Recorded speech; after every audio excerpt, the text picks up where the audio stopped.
Hey, Vinny and Frank, Joe Mandel here. Congratulations on your 100th episode of BarDown. It's a huge achievement. We love having you on the network here for all the great hockey talk and all the other stuff you guys talk about, entertainment, movies. It's all great stuff. You guys do a great show. Love you guys. Cheers to 1,000 more. We love having you guys. Keep up the great work, and looking forward to seeing you guys soon. Take care. Hey, fellas, it's John Buffone from your favorite Bears podcast, Buffone 55, congratulating you on 100 episodes. And as someone who knows a little something about longevity on the Barroom Network, I can tell you that this is no small accomplishment. There's so much that goes on behind the scenes of putting on a good podcast, so many scheduling changes, and so much commitment. So congratulations, and here's to 100 more. I don't care, Aldo. I don't feel like doing it. Enough is enough with these guys. I don't care. I hear you, but who? Oh, it's for the Paris. Vinny? Hungry Show? What's the name of it? BarDown? It's for Parisi, though. Don't say nothing. It's not on yet, right? Are we on? Oh. All right, cut this out. Well, you don't. Cut it out. I'll do the best. Hey, Vinny! Your pal Mike. How are you, buddy? Congratulations on show 100. We're like this, me and you. Huh? Did you shave your foot a second time today? I'm kidding. Congrats on the new show, BarDown. Love you, buddy. We got to see each other real soon. You and, who else is on the show, Eldo? Frank. Oh, Frank, my favorite. My favorite guy. You guys kick ass. See you later. Oh, Mike North, you are a kidder. But I want to just follow up, Mike, with expressing my own feelings about you guys, Frank and Vinny, and the show that you have done. 100 episodes. Now, the first, 20 or so were with Vinny's brother, Joey, and those were spectacular. And then when Frank came in to be a part of the threesome, and then when Joey left, the two of you have continued the show and have just done some phenomenal work. And I'm so proud and so fortunate to have you guys on the Barroom Network delivering great hockey information. I've been following hockey since the 1960s, and the show that you guys do is as comprehensive as any weekly show is about the National Hockey League. And because of the emphasis on the Chicago Blackhawks, my favorite team, the team that I grew up with, it's especially special to me because I love to hear about the Blackhawks even during these rough years. And how about this? We are celebrating 100 on the day after the trade of Patrick Kane, one of my heroes, one of my all-time favorite Blackhawk players. And you had asked some people from the Barroom to come on and share a memory of from their past regarding hockey, and I want to share with you a big part of the reason why I fell in love with the Chicago Blackhawks, and that was because of an announcer who used to work at WGN Sports, did radio and TV for them, announcing, and he was the voice of the Chicago Blackhawks in the late 1960s into the early 1970s. Lloyd Pettit was just a phenomenal broadcaster, and I want to play for you some clips of him on his radio broadcast, because again, the Blackhawks home games were not televised in Chicago. The old man Wirtz was a terrible business decision, really, really dumb. So my brother Harry and I would crowd around our big stereo and get our ears next to the speaker and listen to the play-by-play call of Lloyd Pettit and listen to this and tell me, how can you not fall in love with the game of hockey? The blue line trying to break it into the slot. He is put down. Masalachek. Nikita picks up the puck. He's in front. He's got a goal!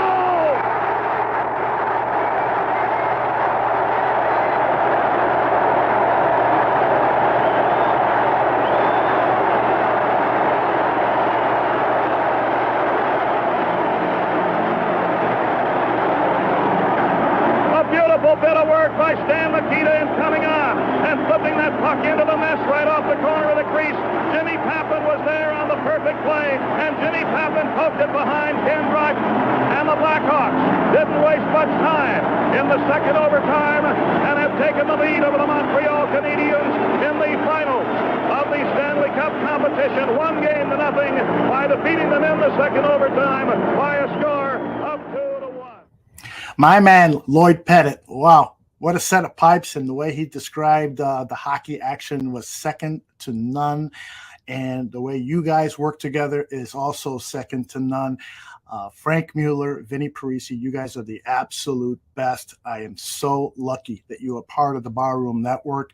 And I can think of no better way than to close this tribute to you by calling in the spirit of Lloyd Pettit and doing a little play-by-play for you, Vinny Parisi, and you, Frank Mueller.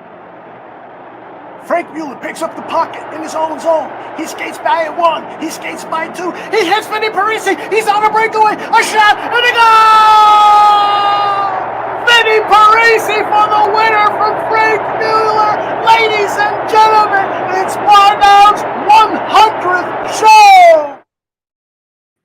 What's up, and welcome back to BarDown Talking Hockey, episode number 100, presented by the Barroom Network. My name is Vinny Parisi, and I am as fired up as I have ever been. And this right here, this is Frankie Mueller, the greatest possible co-host that I could have ever asked to join me on this show when he did. Frank, how you doing?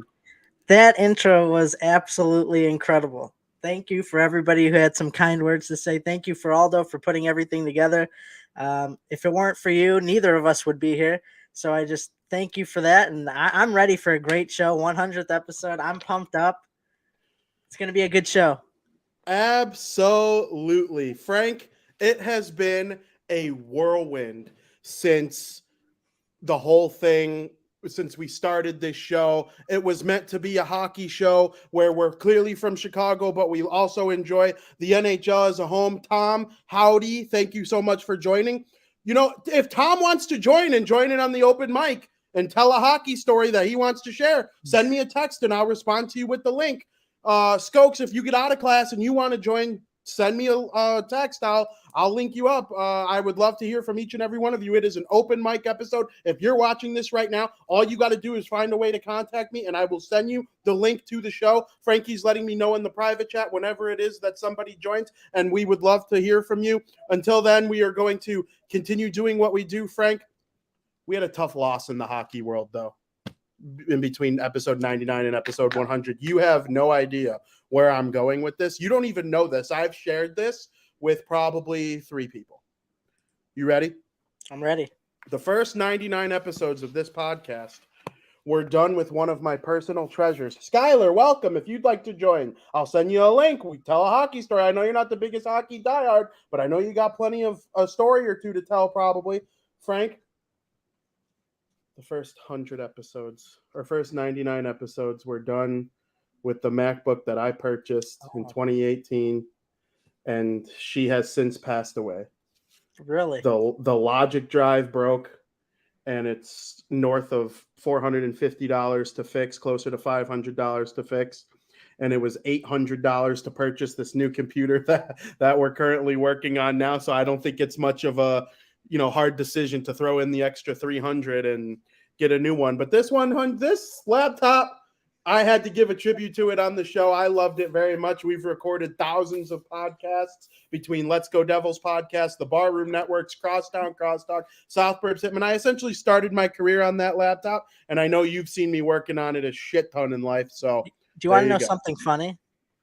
When you first got on before the show started, I was going to ask if you got a new camera.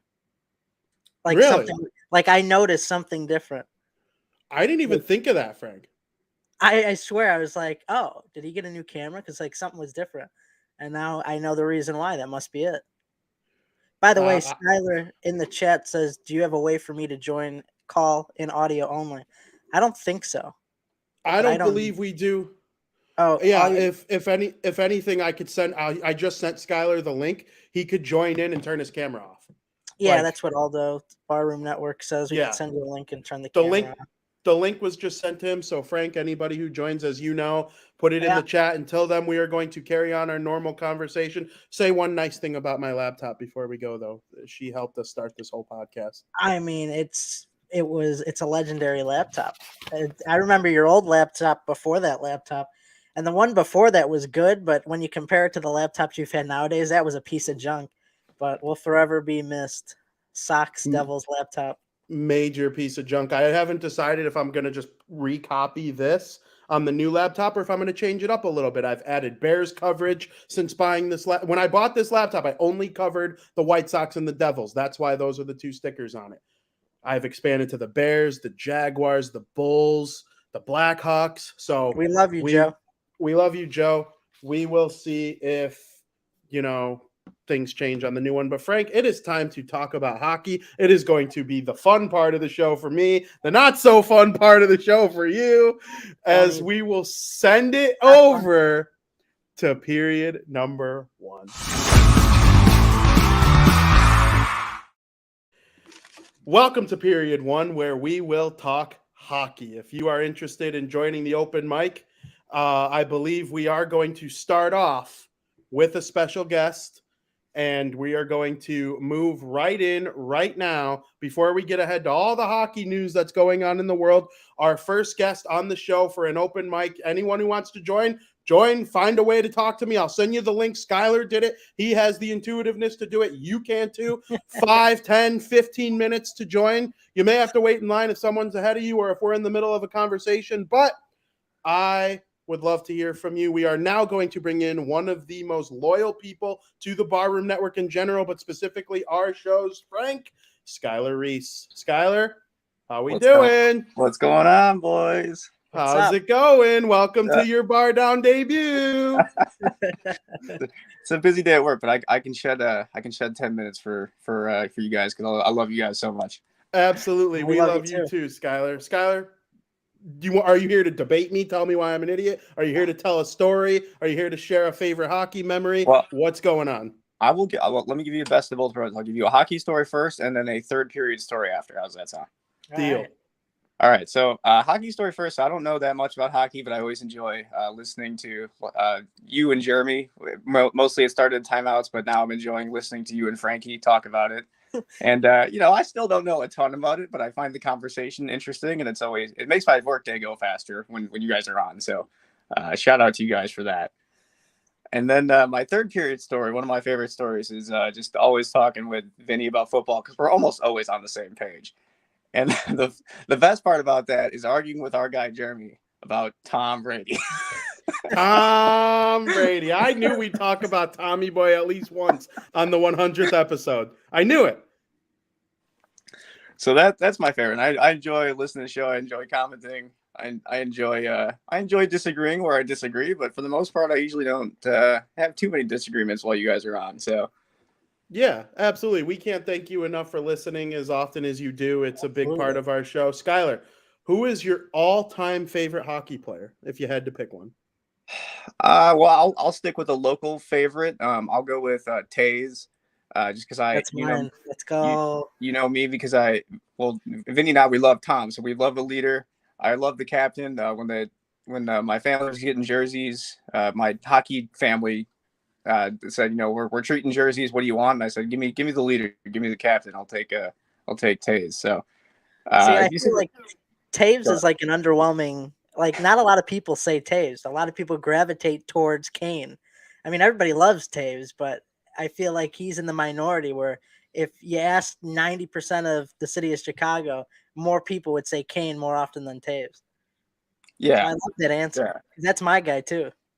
Well, I think you got to look at it. You can tell me if I'm wrong because, like I said, not a huge hockey guy, but Taves is kind of like the general, and Kane is the guy you go send to go, rush the foxholes.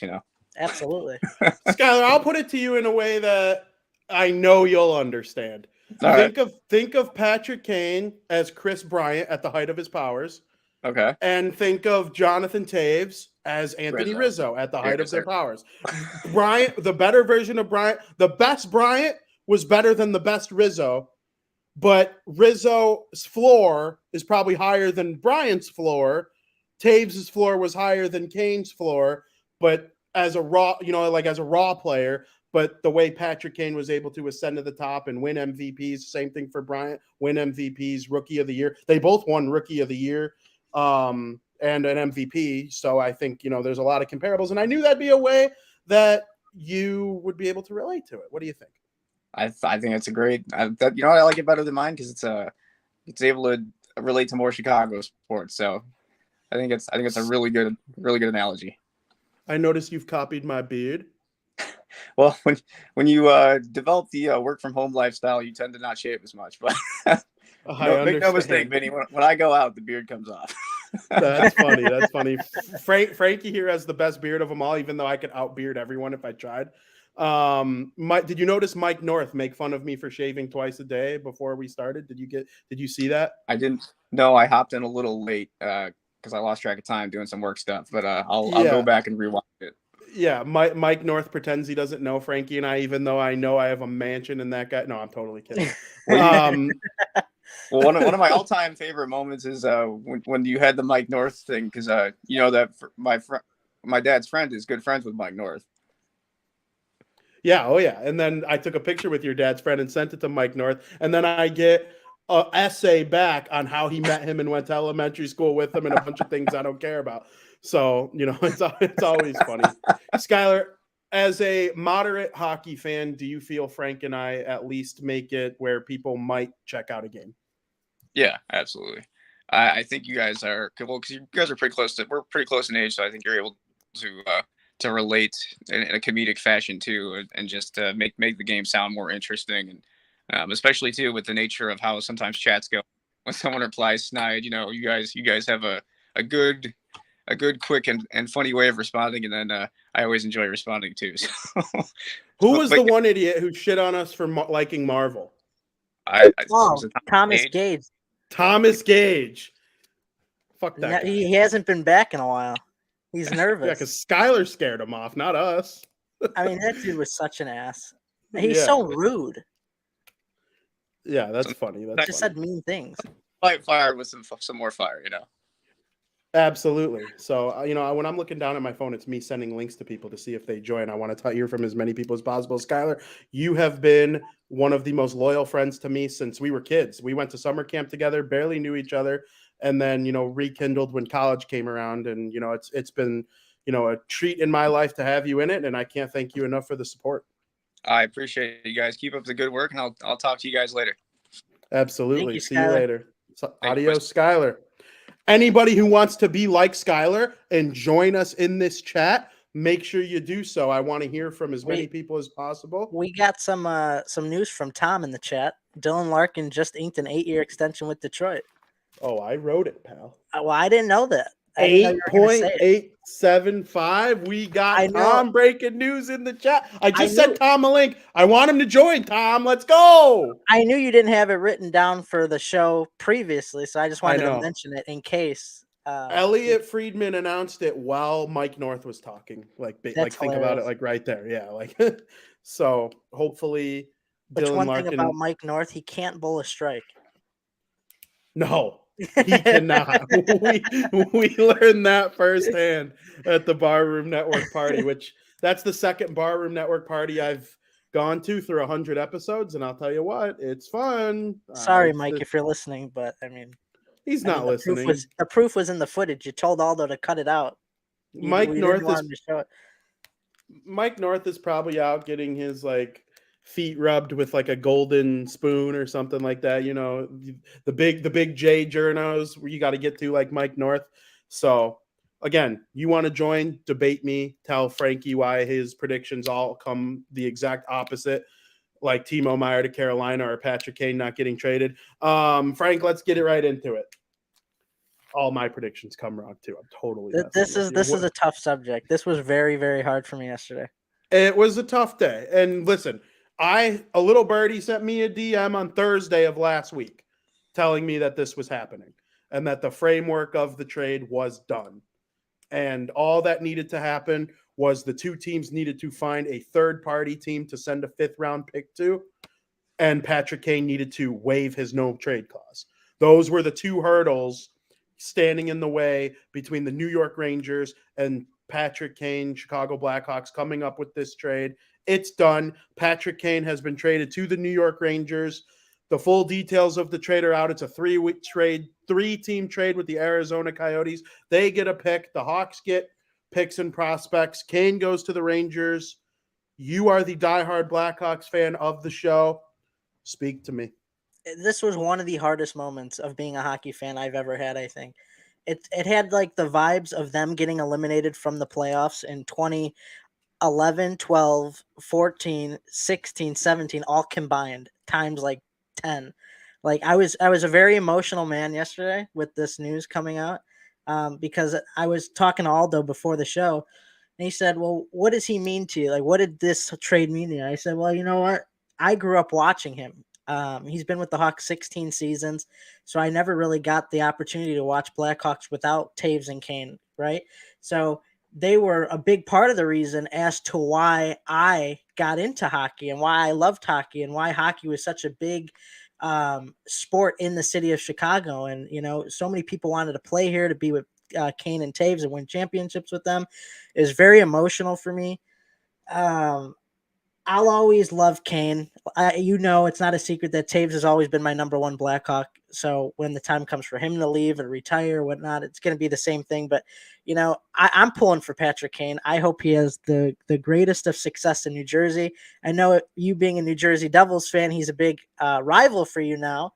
But I want to see the Rangers do good things. I'd love to see Kaner win another Stanley Cup. And this was the only way that was going to happen, most likely. So, you know, no hard feelings for Kaner, but, you know, this is very tough for me, though, still, to process all this. Here's why I have absolutely no problem rooting against Patrick Kane in the playoffs this year. There's no way he stays with the Rangers. I just can't see. Like, Arizona retained 25%. The Hawks retained 50%. He probably just signs for what, 6-7 mil next year, depending on how he finishes this year. I just don't see how the Rangers fit that under their cap with the Panarin deal and having to pay Fox and Shesterkin. And so, you know, I want Kane to win another cup. I just not with the Rangers. No, screw that. This is I'm going to be a big Rangers fan this year in the Stanley Cup playoffs. I have a take, though, and I'm being dead serious here, and I'm not saying it because he's on the Rangers. Mm-hmm. Is a second-round pick in 2023 better than a first-round pick in 2024? It could be. However, what I thought was pretty interesting that it was announced yesterday by the intermission report group on NBC Sports.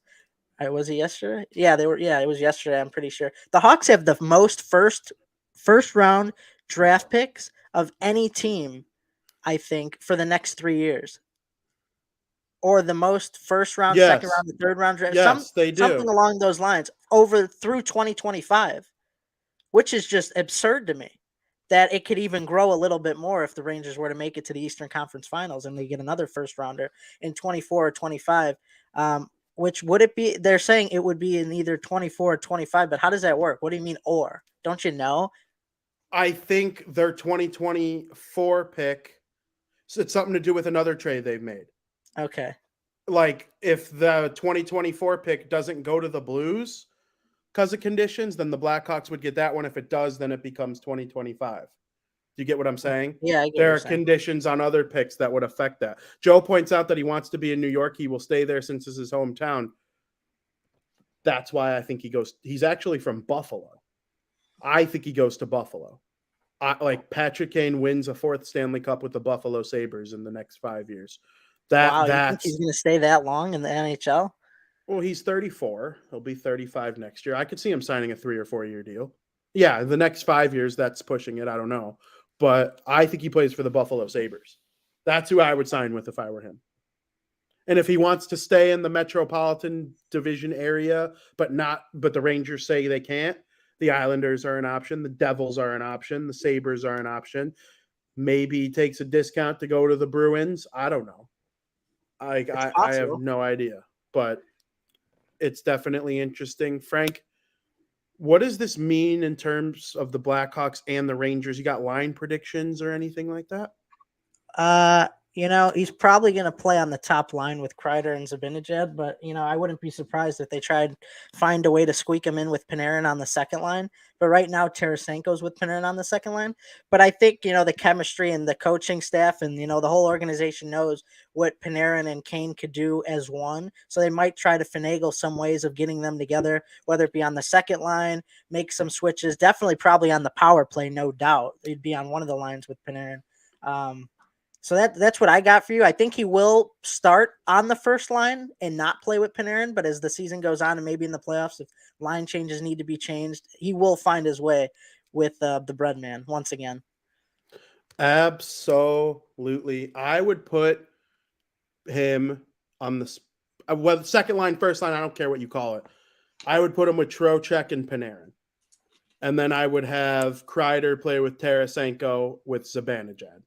Or you could put Kreider with Tarasenko with Trocheck and load up the top line with Panarin, Zibanejad, and Kane. It's a very good top 6, no matter how you do it. Absolutely. I definitely think the New York Rangers became a better team. He's very bad defensively, and the Rangers haven't been good defensively this season. So I don't necessarily think it fixes a whole lot of issues that the Rangers are dealing with, but it makes them a better overall top 6, and that's something that's going to be important. Frank, Patrick Kane is a Chicago legend. What did his trade mean to you?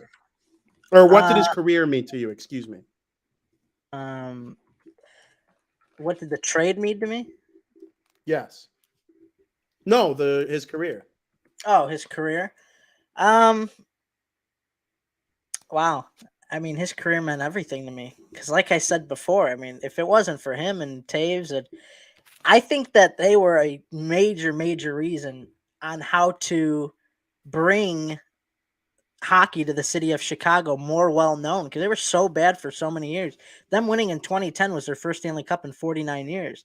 So getting them, drafting these two men, Taves and Kane being, the face of the franchise because he was the better player, is just unbelievable what he did, not only for me, but just for everybody else watching him. I mean, you go out with a bunch of our friends or people we know, they always got Kane jerseys. I mean, you know how many people love Patrick Kane. So his career, what he's done in his career, 3-time Stanley Cup champion. He won the Conn Smythe in 2012-2013, the Hart in 15-16, the Art Ross in 15-16, the Ted Lindsay in 15-16. He won the Calder Trophy in 2007-2008. He scored 446 goals, 779 assists for a total of 1,225 points with the Blackhawks. I'm lucky enough to have this type of player on my hometown franchise and the team that I root for most. It's just unbelievable that we've had a player of that caliber, and being the greatest Blackhawk in Blackhawk history, to just being able to watch him for the prime in his entirety of his career, it's just been it's meant so much for me. So I wish him nothing but the best. I couldn't agree more. Frank, there were some trades that were made to facilitate this Patrick Kane trade. They sent Krafts off to the Rangers. They made a couple other moves to fill out some cap space. They put Lindgren on waivers, sent him to, or not Lindgren, Leschyshyn on waivers to send him to the AHL. And there were all sorts of things that needed to be done in order for this trade to be made. I just wanted to put that out there so that people kind of understand why it was starting to be rumbled on Thursday. And it came all the way around until yesterday for the trade to become official. Before we get to a special guest that just popped in, who's your Mount Rushmore of Chicago athletes? Well, I saw yours. We have one different. But I wonder which one. You probably know who I'm going to replace him with. I have an idea. Maybe we'll see. My Mount Does his Rushmore. name start with an E? Yeah, my Mount Rushmore of Chicago athletes is Michael Jordan, Patrick Kane, Walter Payton, and Ernie Banks. Yeah, you picked the best player from your 4 favorite Chicago teams. I picked the best player from my 4 favorite Chicago teams. Frank Thomas and Ernie Banks are very similar. They both hit roughly 500 home runs. They're both one of the best hitters of their generation. Did Ernie Banks win an MVP? He probably did. Frank Thomas won 2. Frank Thomas is considered to be one of the top 3 greatest right-handed hitters of all time. I think that's significant.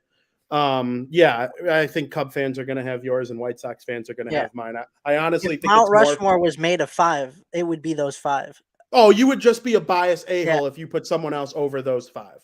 Like, you hate the White Sox so much if you put someone other than Frank Thomas, if you're allowed to include that. Or you hate the Cubs so much if you put someone other than Ernie Banks, if you're allowed 5. And then I think you could, beyond those 5, you could start throwing out honorable mentions like Dick Butkus and Scottie Pippen and Jonathan Taves and Duncan Keith. So I think the Chicago Mount Rushmore is the top 3 are pretty in stone. And then Ernie Banks, Frank Thomas, they could probably split. Like, if you could put half of Frank Thomas's head and half of Ernie Banks's head. I actually think that's the real, like, big brain, logical person answer. So, I'm happy you saw mine, though. You didn't like it, though, because you don't like my shit on Twitter, even though I like yours. I don't really like anybody's, to be honest with you. Let's bring in a guest that I did not expect to have on the show today. We are going to bring in somebody who is a blood relative of both of us. We are going to bring in your aunt, my mom, Lisa. She doesn't even like hockey. Mom, how you doing? Hi, guys. Hey. Congratulations, 100 episodes. What a wonderful accomplishment. Thank you. It was all Frankie. Yeah, right. You know what? You both do amazing. I remember that first episode in our episode. Yeah, that was a mess. I've tuned into it. I've gone back and watched the progression of how it's changed from them and then until now. It's crazy. It's amazing. It really is. Congratulations. I think you guys are a great pair. You work well together. You speak well together. Just great accomplishments, guys. He actually hates me because I told him Patrick Kane was going to get traded. Who? And he's like, why don't you respect my opinion? Me? Not your opinion. It's a fact. Yeah, I was a little disappointed. I won't lie. I was sad to see him go and see all the talk about what a great player he is. I mean, I don't know the ins and outs of hockey like you guys do. I'm a hockey mom from a background. I try to pretend I know everything, and really I don't. When the Bruins play, I root for the Bruins. When the Devils play, I root for the Devils, and when they play each other, I sit quiet. You need one of those jerseys that has half right, Bruins, half and Devils. Half. When I think Travis Kelce's mom did it with the Eagles and Chiefs, like the mother who the 2 kids. Yeah, you need one of those. That actually would be really funny. It would. I actually would invest in something like that for her as like a holiday present. Right, that would be great. Would you like to respond to Aldo saying "hubba hubba" in the chat? Hubba hubba. What is that supposed to mean? I think he thinks Frankie's good-looking man. I think he was talking about Frankie. You're talking about Frankie, Aldo, right? Well, I mean, I could be his son, right? You're right. Yeah, that's funny. Mom, you're not getting out of here without talking some puck. What's your all-time favorite hockey memory? So I have lots of them. Raising 2 boys obviously has been a joy in sports all the way around.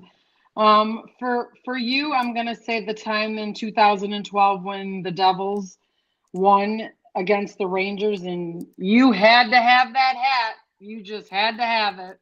So the mom that I am ordered the hat. Can we get a quick fuck the Rangers? No, I can't swear. Why? Frankie does it all the time. No, I'm a mom.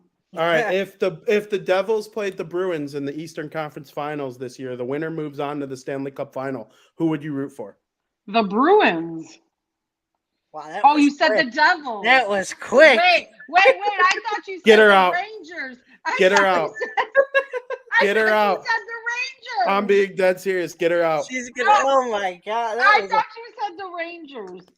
So if the Devils and the Bruins play, I told you I have to sit quiet. That's both bullshit. That's bullshit. I thought you said the Rangers play the Devils. I No, take that back. You can't think I said that. I clearly said Devils versus Bruins. And you went Bruins! She's in her corner. Oh, whoa. Oh, She's wearing a Bruins shirt right now. She's wearing a Taylor Hall Bruins jersey just to No. shove it up my hoop. You know that when the Bruins and the Devils play, I can't root against anyone. When the Devils score, I'm happy. When the Bruins score, I'm happy. So so she hates both teams' goalies. Got it. Okay. I am disgusted with you for the way you handled that question. I'm sorry. Yeah. I thought you said Rangers. I just heard. If the Blackhawks were playing the Bruins in the Stanley Cup final, who would you root for? For my son, the Bruins. Wow, Frank. She said. It's all right. It's all right. She said, "F nephews." Sorry, Frank. I love you. You're my nephew. I would do anything for you, but that's all right. Except root for the Blackhawks. Hey, my boy. I don't expect her to root for the Hawks. It's fine. That's funny. Well, thank you for always being a supporter of the show. Obviously, one of the earliest supporters of the whole thing. And thank you for coming on. Excellent. Thanks, guys. Good luck. Have a great time today, and congrats. Thank you again.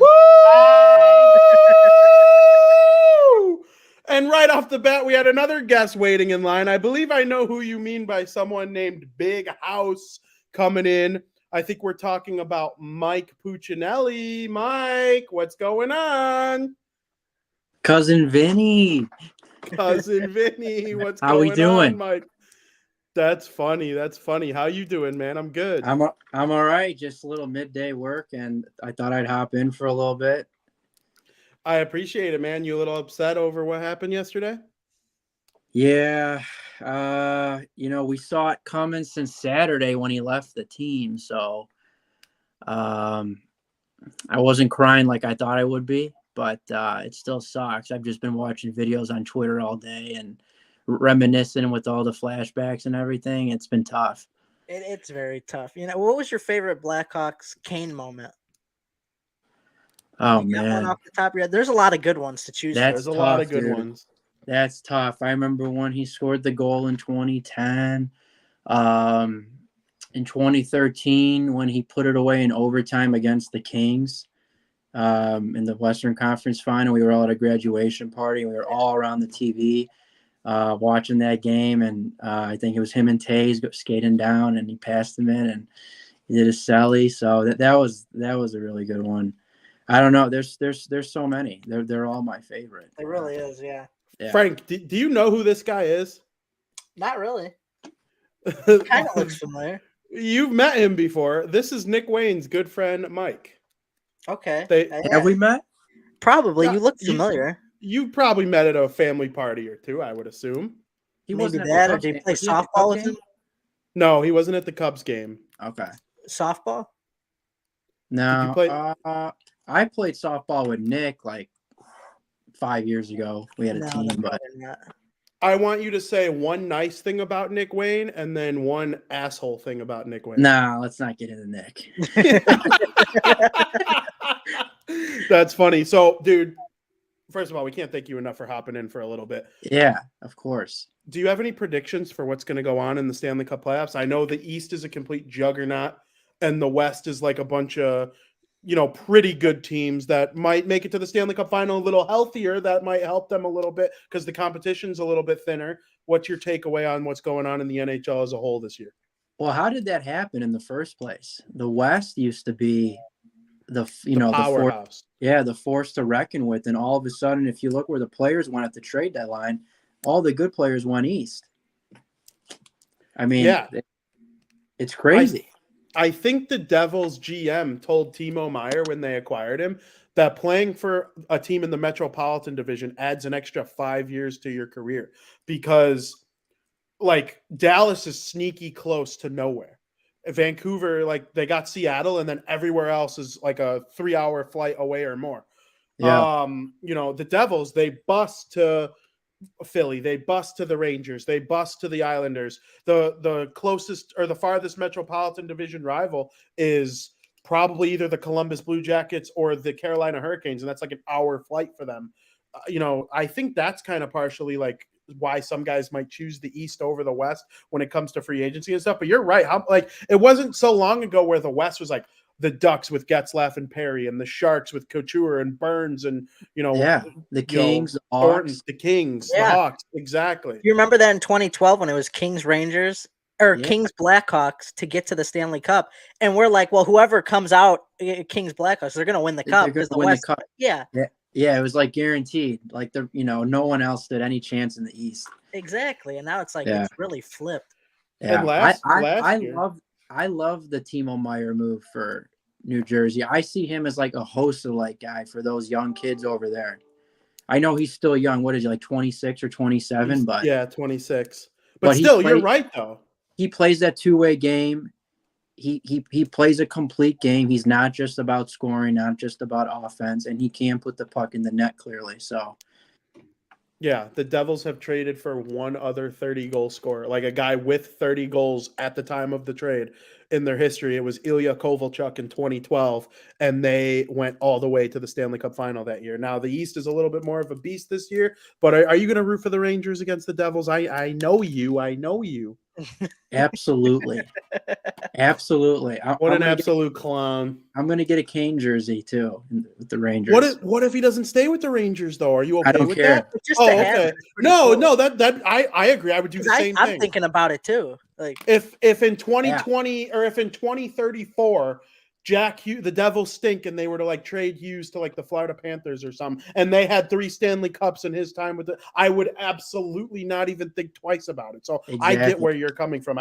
I hate that it's the Rangers, because I know if Patrick Kane does something sick against the Devils, it's gonna be all over the Chicago tabloids, and all the Chicago people who watch 5 hockey games a year are gonna, oh, look at what Patrick Kane did, and I'm gonna be like, are you fucking kidding me? Yeah. So I love their jersey too. I think he looks really good in the blue. the only thing that bothers me about I don't like their numbers. I don't like the way they try to make them pop. Yeah, I That know what you're annoys me saying. a little bit. What Are about they a white red? jersey? Are the numbers red or white on the home They're jersey? red. They're white numbers, right? With the red pop, the red underneath to make them. Aren't Oh, they white with yeah. red underneath? Yeah, they're No, white you're numbers, right. and then there's red underneath to make them look 3D, and that just bothers me a little bit. I think it would look a little more cleaner if they didn't do that. But Well, the Rangers have been marketing the shit out of him coming there just in the last 20 hours. It's honestly wild what New York is doing. They're calling him Kaner, but they're spelling it Kany. Y-I? Yeah, Kany. K-N-Y-R. Yeah. Kaner. Yeah, I'm I stupid. saw that. I don't know how I couldn't just I'm- speak it out. I was having a stroke right there. I'm stoked to see him play with Panarin, though. I mean, those guys were magic when they were on the Hawks.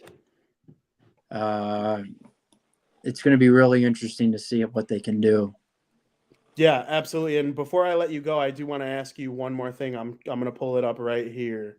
Give me a sec. Okay, so a little away from hockey, but I have to ask you before I let you go. We got Boston College, Southern Illinois, Nebraska, Tulsa, Toledo, Akron, Ohio, Eastern Michigan, Central Michigan, Ball State, Western Michigan, Kent State. NIU's new schedule just dropped today. Are they going to suck again next year? Probably. Damn it. Probably. Unfortunately. Last year was All bad. right. So Last year was terrible. I think there's no other place to go but up. But I don't. Is Rocky playing quarterback still? I would assume so. I think he medicaled last year. So yeah, he should have 1 year left. I mean, who knows if he can stay healthy?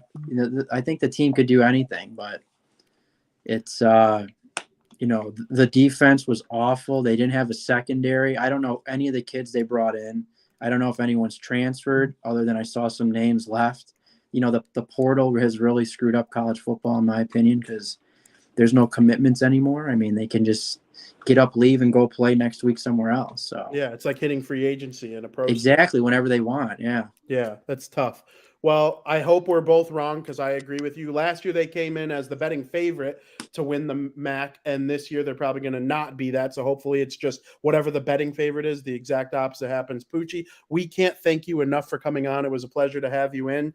And, I hope all your hockey dreams don't come true this year, but they do next year. All right. Thanks, boys. Thanks, Cousin Vinny. See you later, man. Thanks, Adios. And we're going to keep the train rolling. We have a bunch of people who want to chime in. I'm going to bring in somebody who was in the intro video, but apparently they found a little bit of time here to join in the show. I'm excited, and it's an absolute pleasure to bring in Joe Mandel, South Burbs Hitman co-host of mine. What's Joseph, up? how we doing? Doing good. Congratulations, boys. 100 shows. Thank you. It's been good. I can't thank all of you for embracing me in the Barroom Network, embracing Frank, and enjoying the shows. And 100 episodes goes by pretty quick when you love doing it. And I mean, these shows fly by.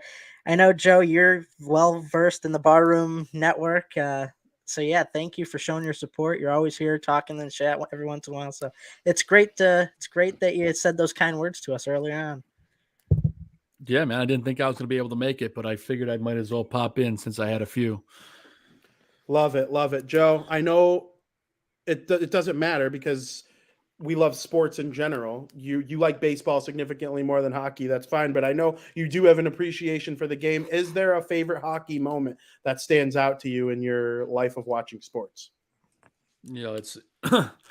It's I was listening to the show, and it's something that's going to come up time and time again. It's just because you had talking about Patrick Kane, but it's that overtime, the ceiling goal that he had in the Stanley Cup, where that beeline disappearing puck that just kind of I don't think they ever found it. Right? It's still like that. They never found that puck. I don't think. It just vanished. Yeah. I'll just remember that because the whole the buildup of it, and is it a goal? Is it not a goal? Where's the puck? And just going to the parade afterwards, man. I was at that parade, and that was something. Yeah, and it's funny because no one knew it was in except Patrick Kane, which is what made that. And Lettinen. He knew it. It was great. Like Doc didn't know it was in. He was like, it rattles around. Oh, it's in the net. It's like nobody knew. So besides those two guys. And that's what made the moment more special because Kane's out there celebrating and everybody else like, what just happened? Did we lose? Did we win? What's going on? So that's iconic. And to let that be like the game-winning goal to decide who won the cup, or not who won the cup, but for the Hawks, because it was only game 6. But it's unbelievable. It reminds me of like the goal that Kane scored with his last game he played with the Blackhawks that was disallowed because he took the clapper, and it was like, yeah. I mean, what a way to go out too, right? Like you kind of picture like the peak of Kane's career scoring that goal with the Hawks. That was like the peak moment. Kane became like a legend in Chicago. And then like the last game of his Hawks career, like it's poetry. It is poetry. And Patrick Kane getting to go to New York and the Blackhawks able to get something out of it. I think it's a win-win for everybody. Absolutely. Joe, do you have a favorite NHL player that you have watched in your life? Like is it Patrick Kane? Does someone like Jonathan Taves resonate with you more? Duncan Keith, all sorts of, maybe there was a player on another team that you watched as a kid. I don't know. Yeah. It's funny because it's been K's. I combine both names. I've done that before. Jonathan Kane, Patrick Taves. I've said it all. Yeah. And it's been Jonathan. Probably for me, it's been Jonathan Taves. But I mean, I appreciate and love Patrick Kane for everything he is. I said it in the chat earlier. I think he's the best U.S.-born hockey player in history. That'll probably, at least in my opinion. But Jonathan Taves is always what it's meant to be, a Blackhawk. Just a great captain. He gets it done. And just a cool guy. I've got to be around him a couple of different times, and he just is a guy that's just all business, but he's also a good human being. That's outstanding, Joe. Well, we can't thank you enough for coming on, sharing a little memory here and talking about hockey for a couple of minutes. We're enjoying this open mic thing that we're doing right now with all these people. We got a line. Like, it's crazy. We got a whole ass line right now. You do have a line. I'm excited about it. So, Joe, thank you again for joining. Really quick before we get to our next one, promote our great White Sox show that we are about to get going in a couple weeks here, the South Burbs Hitmen. Yeah, that's right. So every Monday night on the Ballroom Network, you can catch Vinny, myself, and Steven Zimmerman talking White Sox baseball on South Burbs Hitman. I believe we said, Vinny, we are tentatively doing our next premiere. I say next premiere on March 27th. It's a Monday, It's like a right before the grand season reopening of starts. a restaurant. Right. Because we did have, for all of you that don't know, we did have Jake Berger and his wife Ashlyn on the show about 3 weeks ago, and that was an awesome interview. If you didn't catch it, go check it out. Since then, Jake has started a game at first base, which is unbelievable, by the way. 2 home runs so and you a can single. catch us. That's right. He's playing well to start the year. So excited to see that. Excited for some White Sox baseball. It's going to be a great season. Don't miss it every Monday night, starting the end of March through the rest of the baseball season. It's going to be unbelievable and always a fun time talking baseball with Vinny. Absolutely. Can't wait to see it become a thing again, Joe. I'm looking forward to it a lot, and we can't thank you enough for joining in. Hey, man, thanks for having me. And guys, don't forget to watch The Mandalorian tonight. Absolutely. Thank you, Joe. Absolutely won't. See you, Joe. And we're gonna keep the train. We're gonna keep the train rolling. We have another great Barroom Network host coming in here. We got Neil Stopchinski. Frankie's not remembering how to bring people. No, I'm totally joking. Frank, we are going to welcome in, of course, one of the great Barroom Network hosts, Neil Stopchinski. Neil, how we doing? There it is. How we doing, Vinny? Hey, Every 100 guy. Hey, thank you very much. Thank you very much, Neil. What's going on, man? Not much.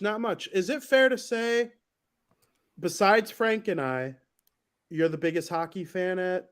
Am I wrong about that? Are you the biggest hockey fan at Barroom Network, or am I totally way off? I mean, shit, dude.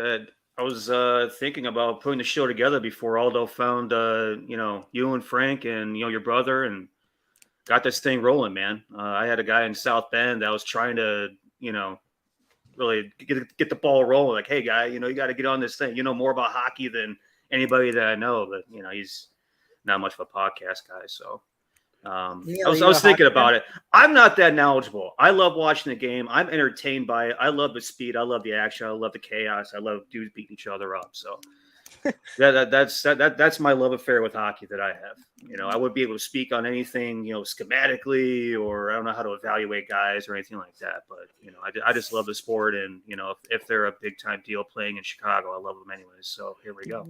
Yeah, for sure. And I do know you're a big soccer fan, and I know this might insult hockey fans or soccer. I love all sports.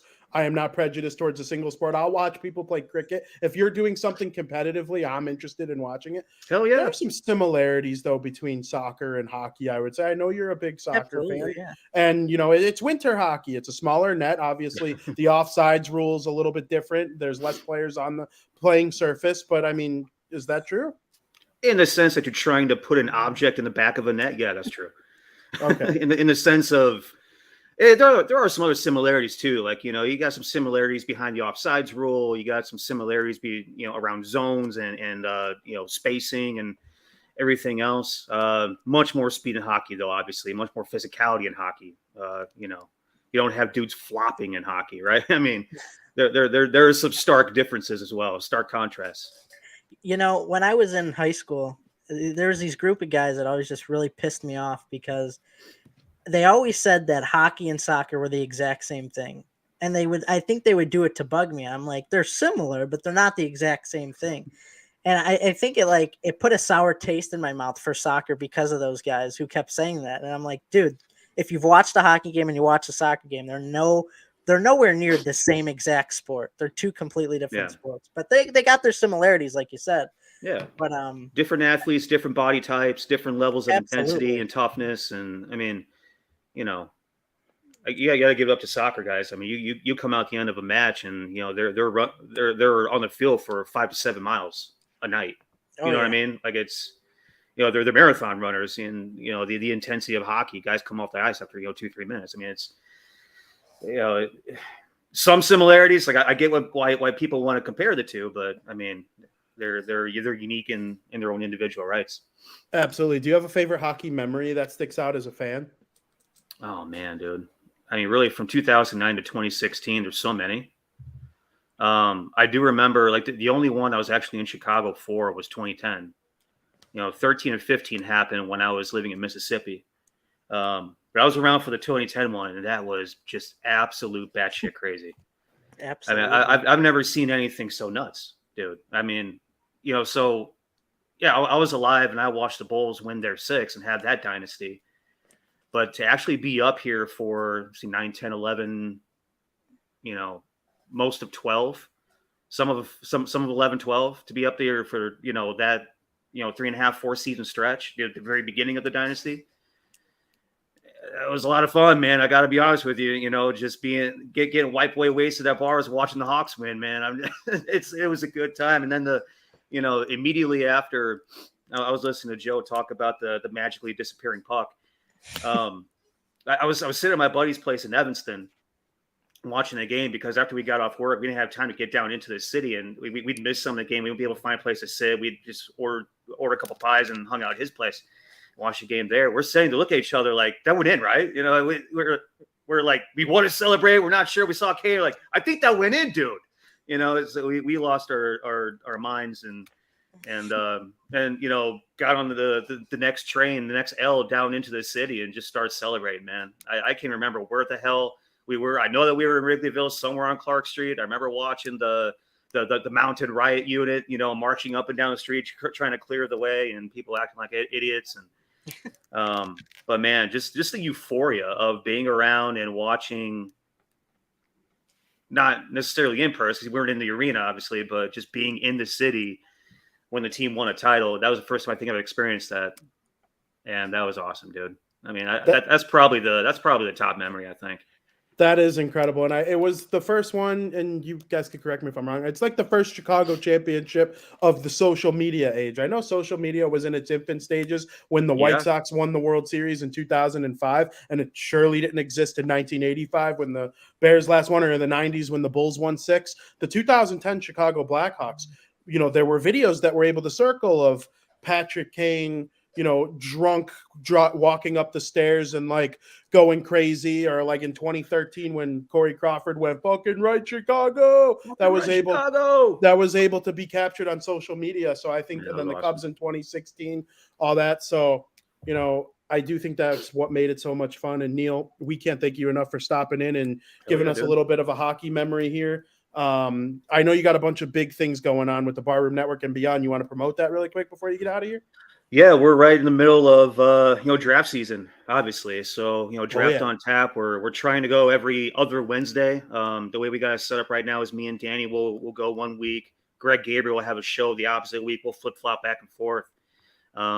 We're off this week, and I think we're off for the public next week as well. Because next week we're supposed to have a draft party tonight. We're moving that to next Wednesday for anybody that wants to, buy me and Danny a Boilermaker and, hop in with us for 60 to 90 minutes, just talk some ball, just email Aldo at barroomnetwork.com, I think is what that is. And, but yeah, every other Wednesday up until draft day, and the draft week obviously is going to be nuts. We'll probably have shows every day, but every other Wednesday, throughout, draft season up until draft day is what we got going on. I'm actually kind of halfway on the clock, right? Where's this go? Catapult. There we go. I scout high school football with Catapult. For those guys, we have pretty much every D1 school in the country buys our services, and everybody buys Texas, which is where I'm specifically, focused on. But in some way, shape, or form, every D1 school in the country uses us to help them find guys. When I was at Mississippi State and at Northwestern, I used these guys to help me find players. So we're kind of boots on the ground there. And then I just jumped on with Bulldogs 247 at 24/7 Sports, writing some detailed scouting reports for state of Mississippi and Mississippi State recruits. And so you can catch some of my work there. I think it's all behind the VIP paywall, though. So unless you're absurdly interested in Mississippi State football, you probably have access to it. But maybe one of these days I can go ahead and, prop something up for the fans or whatever the case may be. So needless to say, very busy dude. Right? Love it. Very busy dude. Absolutely love it. And everyone can make sure to follow at Neil Stopchinski on Twitter. His Twitter handle is directly below his name. And Neil, for the listeners, it's NIELSTOPCZ, Cat Zebra, YNSKI. Nice and Polish for you. Yeah, I think when you have a last name like that, you should spell it out. That's probably a learning lesson for me right there. Neil, keep doing what you do with football, and keep promoting hockey as much as you can. And you do great work at the BarDown Network. So thank you for joining. Appreciate it, brother. Happy 100 again. Keep Thank you. You too. Thank you very much. Thank you, Neil. What a great guest. I love bringing these people in, and we got a couple more people here on the train. Let's bring in now a friend of the program for a long time, one of the earliest people I've ever gone on a show with. We're talking Sean Sierra from Sports Zone Chicago. Sean, thank you for waiting. How you doing, man? Vinny, what's up, man? How we doing? I'm good, Papa. Good, man. It's 100 episodes of BarDown Talking Hockey, and I know you have a little bit of hockey background here, and I just wanted to get as many people chiming in as I can. So thank you for joining. Man, no problem, bro. Anytime you call, I'm here, bro. I'm here. Absolutely. I appreciate it. Sean, do you want to share with Frank and I, which this is Frank, by the way, my co-host of the show. Frank, how you doing, buddy? Good. How are you? Good, man. I would like to know what your all-time favorite hockey memory is. Wow, there's a couple. Name them all. Real quick. So I got into hockey when I was about 5 years old. There's a picture floating around the family somewhere. If I ever find it, Vinny, I will text it to you. I shit you not, it is awesome. Little black and Hispanic kid and my cousin, who was a Mexican guy, they used to freeze over Dvork Park. So Dvork's Pilsen over there has been gentrified, so it's a lot different than it was when I grew up, when I was born over there. But it was mostly Mexican. It was all Mexican, and not too many Mexicans are ice skate, especially back in the early 70s. So there's a picture of us and my cousin. Even though he was a gangbanger, he loved hockey. I don't know why. I don't know where he fell in love with it. So he got me into it. So I was skating 5 years old. There's a picture of us at Dvork Park with the pond was frozen. And so I got my little stick and the whole nine. So that's where my first love of hockey came in. Then when I'd go, my mom and his mom were her sisters. They were like the thickest thieves. So we'd be over their house a lot. So we would watch ESPN and we would watch. So he got me into the Oilers, in the 80s. And I was like, holy cow. So I fell in love with them, with that team. And then the Hawks as well. Savard was my guy, Larmer, Bannerman. And then we would play in the alley. So once we moved from Pilsen, I'm in like 6th grade, 7th grade. We would play in the alley. No boots, no skates, but just like our regular boots. And back then is when the garbage cans were metal. Those were the metal garbage cans that you had to roll. They had a metal top, but we used those as the goal. And as crazy as this sounds, so me, my guy Mike Fitzgerald, and Dan Miller. Dan Miller was a Bannerman fan. He was a Bannerman fanatic. So that's all he would be he'd be a official goalie. So we would just take turns trying to get around each other in the alley, and I'm telling you, so we would shoot at him. So both of us would shoot at him, and whoever shot it obviously would get the goal. And he would, every time he would, stop one of us, he'd yell Bannerman, and it's crazy. So you guys, so what, 6 years, 6th grade, like 10, 11 years old, so we're like 10, 11, 12, 13 years old doing this shit in alleys, when it would snow, and it was crazy. And it came full circle. Well, not full circle, but it came pretty cool to fruition. So I was in high school. I was an Andy Frayne usher. All right. At that point, they had one of the Stanley Cup Finals was the Philadelphia Flyers versus the Edmonton Oilers, when Ron Hextall was a rookie goalie and took them to the finals. Well, I got to meet those guys. All right. So a buddy of mine. So after working as an Andy Frayne usher, in the second balcony, if you guys might be a little too young to remember, but the second balcony and the old barn had no escalators, so you had to walk all the way up to the second balcony. I had an inn, so within about 3 or 4 months, I was down on the main floor. So I got to see the NBA All-Star game that year in 1988, but I also got to work all the hockey games and the basketball games. So obviously I met Michael Scott. That was Scotty and Horse's rookie year, so I got to meet those guys. But I also got to meet Dennis Savard. I also got to meet a whole bunch of Everett Santapass. Actually, Everett Santapass gave me a stick. It's in my garage back there. He threw a stick over. I actually had to come on the next day after a game, after a skate around. All kidding aside, I took the bus from 63rd in California all the way back down to the stadium. I said, hey, I went to gate 3.5 where my guy works for Gaines, but there was another guy there, and I'm like, I said, I'm one of you guys. I'm one of Andy Friend. I said, but I'm here to talk to Everett Santapass. He said to come down here to get a stick, and he said, all right, cool. So I'm waiting. So I banged on the glass. I was like, hey, what's up, dude? And I'm shaking, I'm waving my hands. He's like, oh, okay, I got you. So he just threw the stick over after he was done skating. He threw the stick over to me, dude. I was happy as a pig in slop. All right. But the best part was, so I met Savard plenty of times. He was my favorite Hawk. Kane, I think, might rival him. All right. So it might be 1A, 1B, or just basically both ones. All right. Sure. But my favorite thing was meeting Hextall. Because my buddy worked at gate 3.5 where all the players would come in. So after I signed in, I had my spot on the main floor. I'd sign in, and I'd go hang out with my buddy until I had to be at my post and hang out at 3.5. So all the players would come in. Dude, you name NBA and NHL stars back in the late 80s. Come on, man. I mean, we're talking Hextall. We're talking the Oilers when they came in. The only thing is Gretzky wasn't there. He didn't play that day. But you talk about Mark Messier, Grant Fuhr, Marty McSorley, Eric Curry. Dude, it was awesome. Awesome, awesome, awesome. So that was probably my favorite one, meeting the Edmonton Oilers, because that was my team. I love those guys, watching them because of my cousin, and just meeting those guys and meeting Dennis Savard on a regular basis. Just like, hey, Dennis, how are you? And I wasn't much shorter than Dennis Savard, because Dennis Savard's not a big dude. He's not a big dude at all. But it was really cool meeting those guys, knowing those guys. And then I got to meet Patrick Kane a couple times. I got to meet him after his little scandal. When I was working, first got in the industry, something like 2015 or 2016, when he had that little scandal, and he came into I was doing security at the Under Armour store.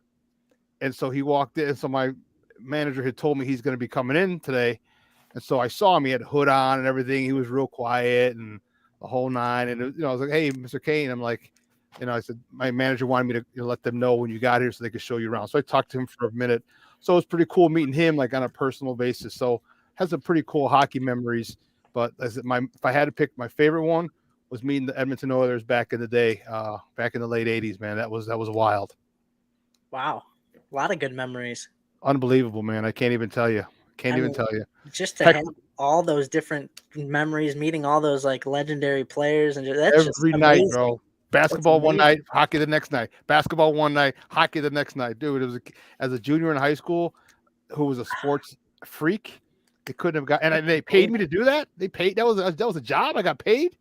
Man, that was like a dream come true for a lot of people to meet all those guys. Yeah, unbelievable. Yeah. And a funny story. So, kitty corner. When Mike won the dunk contest, he jumped from the free throw line. So he backed up literally right in front of my section. So he went and he dunked. So kitty corner from my section at the old barn. One of the guys I went to high school with, he's immortalized forever because he's in every single picture with Mike dunking from the free throw line. Mm-hmm. I was like, damn, if Mike had only been going the other way, I would have been immortalized forever on that poster. But I guess we can't have everything. That's funny. Do you appreciate it all? I know you're a Blackhawks fan. You got the Blackhawks hat, but the best player in the world today does play for the Edmonton Oilers again. Time's a flat circle. Do you ever watch an Oilers game? Every once in a while. I'm usually really busy, but if I get a chance, I'll catch a little bit of it. More highlights than anything. But Connor McDavid he's a freak. Free stud. He's not human. Yeah. Yeah, they played the Bruins a couple days ago, and it reminded me of like hockey's version of the Super Bowl. It was the best roster in the NHL against the best player in the NHL. And in that game, the best roster prevailed. In the Super Bowl, the best roster prevailed. In the Super Bowl, the best player prevailed. But I think it'd be a great Stanley Cup final. I just wanted to throw that out there when you bring up the Oilers. Yeah, no, I every so often I'll take a look and see what he's done or check the box score, and especially if I'm watching the Sports Center and they talk about the Oilers, I make sure I keep it, and then I'll read about it in the paper the next day or go online and read one of their publications to see. But yeah, when they drafted him, I'm like, this dude is supposed to be a generational talent, and he pretty much is. Yeah, absolutely. Sean, we can't thank you enough for coming in, spitting a couple great stories there. I know those are some things I'm going to keep with me for a while, hearing those stories about meeting the Oilers and Ron Hextall and stuff. That's very good. And you do great work. Promote Sports Zone Chicago. Yeah, listen, guys, you can follow me, right? If you're watching, you follow me at the Sean Sierra, Facebook, Twitter, Instagram, Snapchat, and TikTok. I know, don't at me because I'm on TikTok, but we do it for the show. And we also have a mobile app. You can download Sports Zone Chicago wherever you get your apps from, and then we also have a Roku channel. So if you have a Roku television in the house, you can download the Tile, just like you downloaded Stars for Power and Paramount Plus for Yellowstone. You can download that Tile. You can watch us live. You can watch us on demand.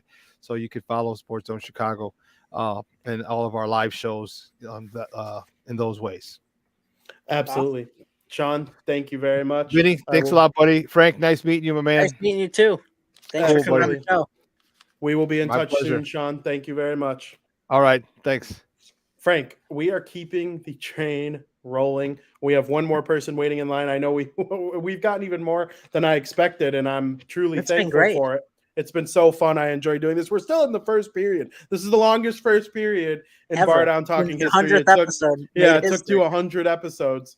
I want to bring in now a very special guest, someone who is a frequent commenter of the show, but somebody who, more importantly than a supporter of the show, is just family and someone we care about so deeply. Of course, I'm talking about Tom Mangarelli. Tom, how we doing? What up? Yeah, Vinny, you called me out. I answered the call. I did. You're here. I love the hat. I know I've said that off air plenty of times, but I want the public to know I love that hat. Well, I stole the hat idea from the guy on the next to you on the screen. Yeah. You're one of two people to do that. Yeah, Aldo did that too. Our boss here at the Really? Barroom Network, the great director, he saw Frank's hat and it was in his Amazon cart the next day, I believe. Vinny, do you know where we got the hat? Is it the same place I got? Oh, it's not within my hands reach. You got the Patriot one. The Patriot one, and then Frank got me the Devils one. Yeah. And you got your Bags hat there. The Bags hat, that's right. Major League Bags, because I'm and the bucket hat, right? Yeah. Well, I got the bucket hat there. Yeah. Oh, Vinny did too. Yeah. No, I actually got the Door County bucket hat from a different store. It was a different store on the same street. Well, congrats, you guys. Absolutely. Do you want to share a favorite hockey memory? I know you've been watching hockey probably longer than anyone I know. Okay, here's the deal. I'm watching this as you go along, and I am older than dirt. And I probably have forgotten more of my hockey memories than all your guests combined have remembered theirs. Fair. But if you want to go to the Wayback Machine, it was a preseason game. I got three short ones. It was a preseason game. The Hawks were playing the Bruins, and that was back in the day of bench clearing brawls at least once a week. I believe the Hawk goalie was Jerry Desjardins. And most people are going to go, who? Desjardins! Yeah, he was around for a brief time, and this bench clearing brawl broke out. And the Hawks had two defensemen at the time. They were both like effing monsters. Rick Foley, who ended up as a Flyer, I believe, and Jerry Korab, King Kong Korab. And when the fight broke out, those two just backed into the crease, one on either side of Desjardins, and put their arms up in a fighting stance, daring people to come get their goalie. And nobody would go near him. I love that. Then I have another one, not a game-related memory, but it was a old-timers game, I believe. And I have a picture, which I don't know if I've showed you this before, but Dennis Hull was there, Jim Pappin was there, and I was a huge Jim Pappin fan at the time. And I held up a sign that said Jim Pappin for president. And my dad was standing next to me, and the crowd started cheering, and he looked up, saw the sign, raised his stick with a big smile on his face, and my dad was able to snap a picture of it. So I thought that was pretty cool. That's amazing. That's really And my last one I'll throw your guys' way, another one from the Wayback Machine when the Hawks were playing the Canadians in the finals. And the Hawks had an empty net, and Frank Mahovlich got the puck center ice, and the Hawks had a defenseman named Len Frigg. Another one like, who? But he was on the ice at the time, and Mahovlich shot the puck towards the net, open net. Frigg dove head on with his stick extended, and Mahavlich's shot hit his stick and went into the crowd. And of course, the recent ones with Kane and the 2010 Stanley Cup Finals. And dude, I got so many memories. I could take your entire show up. But was Desjardins related to the one who played for the Sharks? Was that like his father? I don't know. I honestly don't know, Frank. I think Desjardins and Desjardins are two different families for sure. Yeah, they pronounced it back in the day Desjardins, so I don't know, and it's spelled the same. Oh, it is spelled the same. Actually, the one Frankie's thinking of played for the Hawks too. Yeah. Actually, if I recall, he started his career with the Sharks, didn't he? Yeah, he did. Absolutely, he became like a depth player with the Sharks. I wonder if they were related in any way. They could have. Yeah, the time I guess era that fits could be. perfect. They could have been. Yeah, 100%. Yeah, we'll look into that. Actually, that's a good poll there, Frank. I remember Andrew Desjardins. Yeah, that was something his name, like Andrew or Eric. Was it Eric? It was Andrew, I thought, right? Or no, maybe it was Eric. I don't know. They both. I have no idea. Maybe there were two. Maybe there were two. Maybe there were not enough Desjardins. Yeah.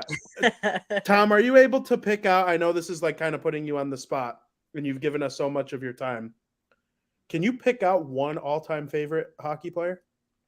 Maybe one that wasn't on the Hawks and one that was, or I don't know.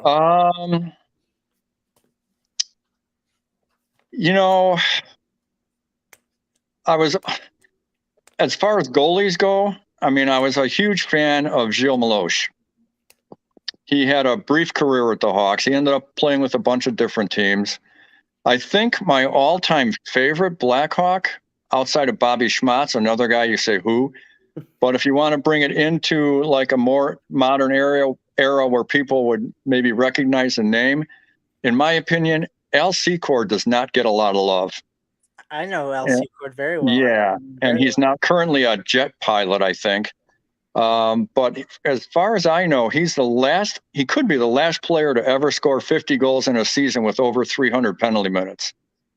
Ooh, and that'll probably never happen again. Wow. No, the guy was just phenomenal. And when he was on that line with Savard and Larmer, they were virtually unstoppable.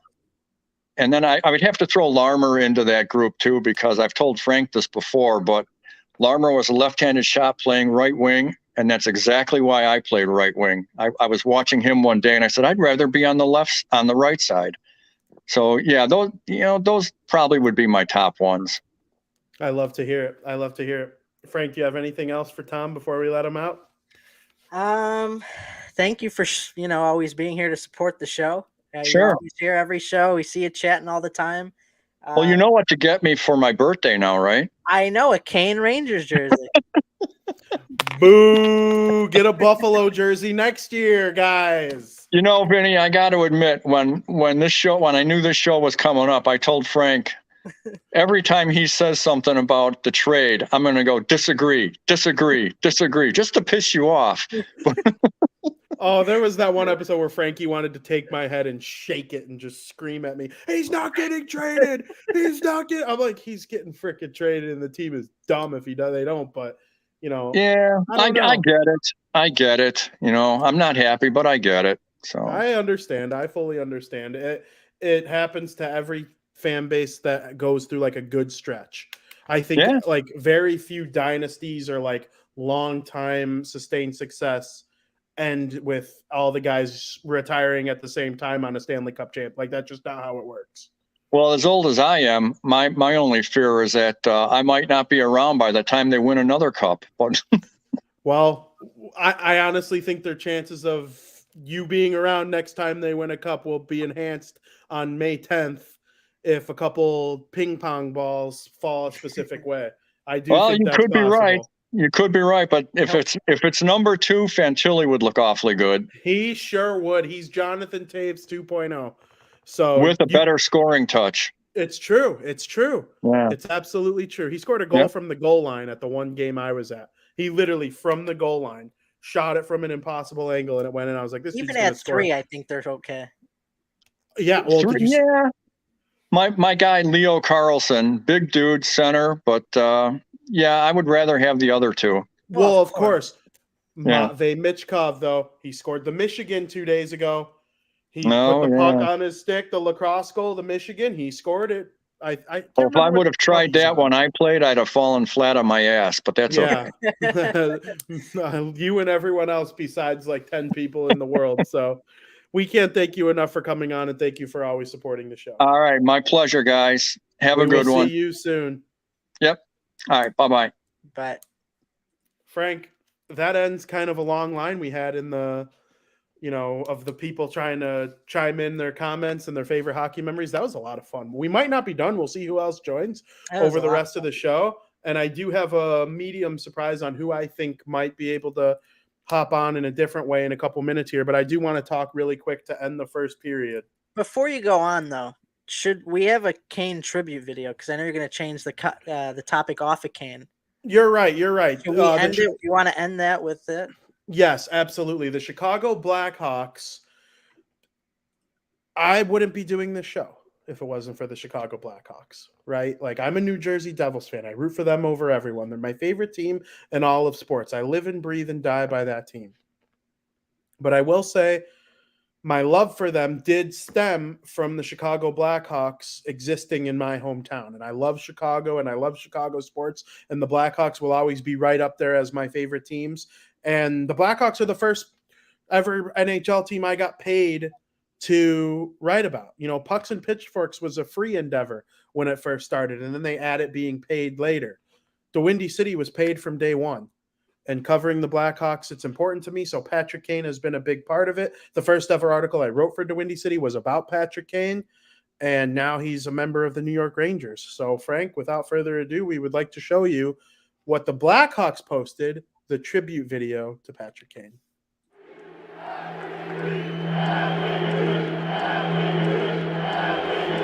love the support. It's awesome. I love being here in Chicago. I love the support from you guys. Thank you very much. It's a historic pick. First time ever the Chicago Blackhawks have had the first pick, and we proudly select. Hearing my name called, I was very fortunate to be a Blackhawk. Patrick Kane.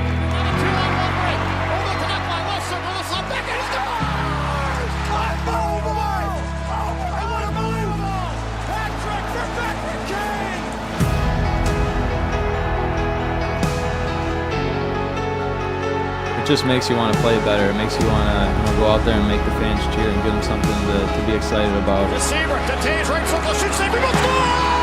Patrick Kane! A short-handed goal for Patrick Kane! Here's Kane now, juking his way to the right, lower left corner, shoots, score! No, now it's in the net, they score! It's it! They score! The Hawks win the Stanley Cup! Over the guys!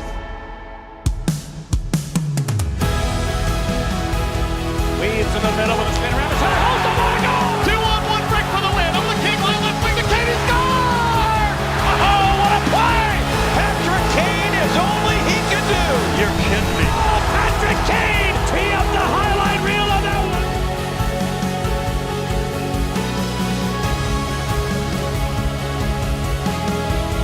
The sixth hat trick of Patrick Kane's career will put this one away. And no American player has ever had a 19-game point streak till now. And Patrick Kane has 1,000 NHL points. That's hockey, baby!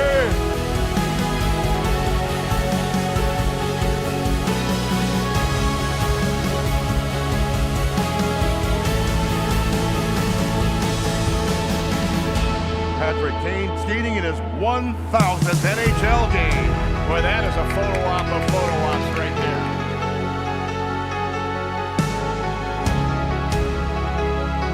Patrick Kane has a hat trick and 5 goals in the last 2 games. I feel like as a hockey player, you dream of moments like this. I'm grateful to be here with best fans in the world. You guys, thank you for sharing this moment with me.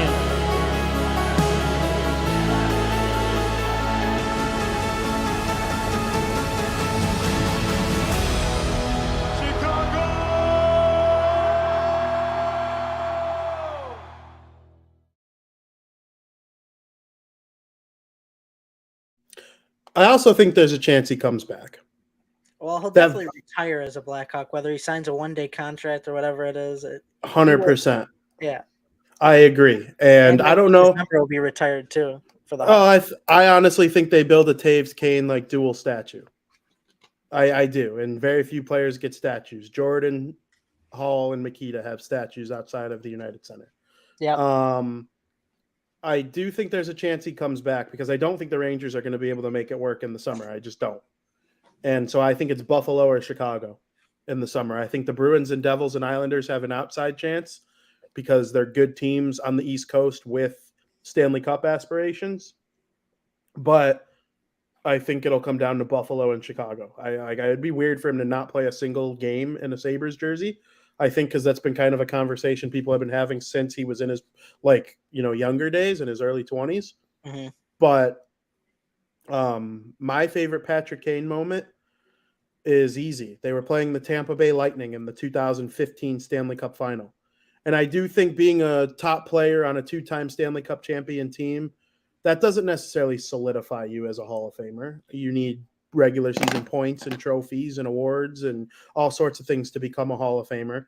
But I believe Patrick Kane became a legend when he had a legendary moment in 2010, but he wasn't a legend because he scored one sweet goal. He became a legend in 2015. The Hawks were up 1-0 in a tight checking game, and the highest scoring offense in the regular season that year, the Tampa Bay Lightning, were pressing hard, and Corey Crawford was under siege. And Brandon Saad carried the puck out of the zone and into the neutral zone. He drops it to Brad Richards, and Brad Richards makes one of the most famous no-look passes in the history of the NHL. And you kind of figured this would happen when two 60 assist men were put on the same team, Patrick Kane and Brad Richards, and they both scored plenty of goals in their own right.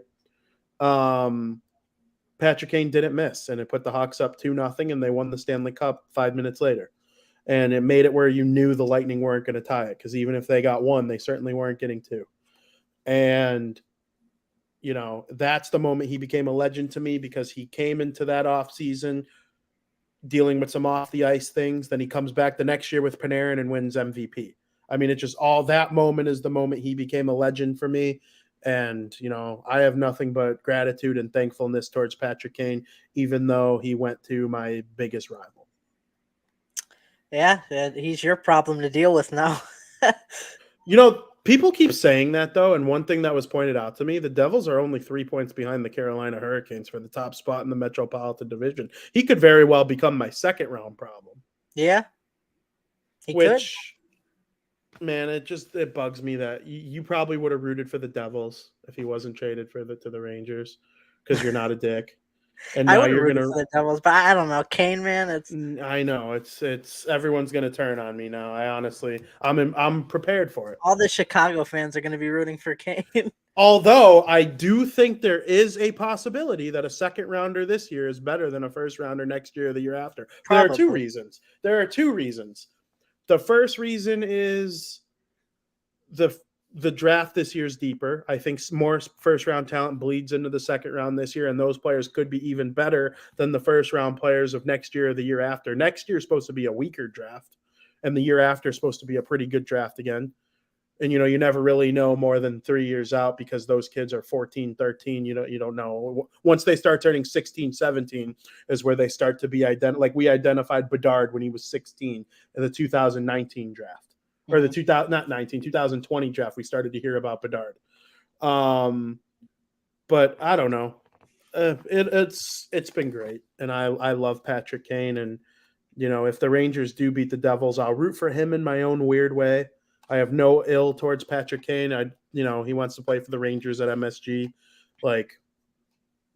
stunning, right? Like nobody's ever done that before. But I do have good news to report on the Devils front.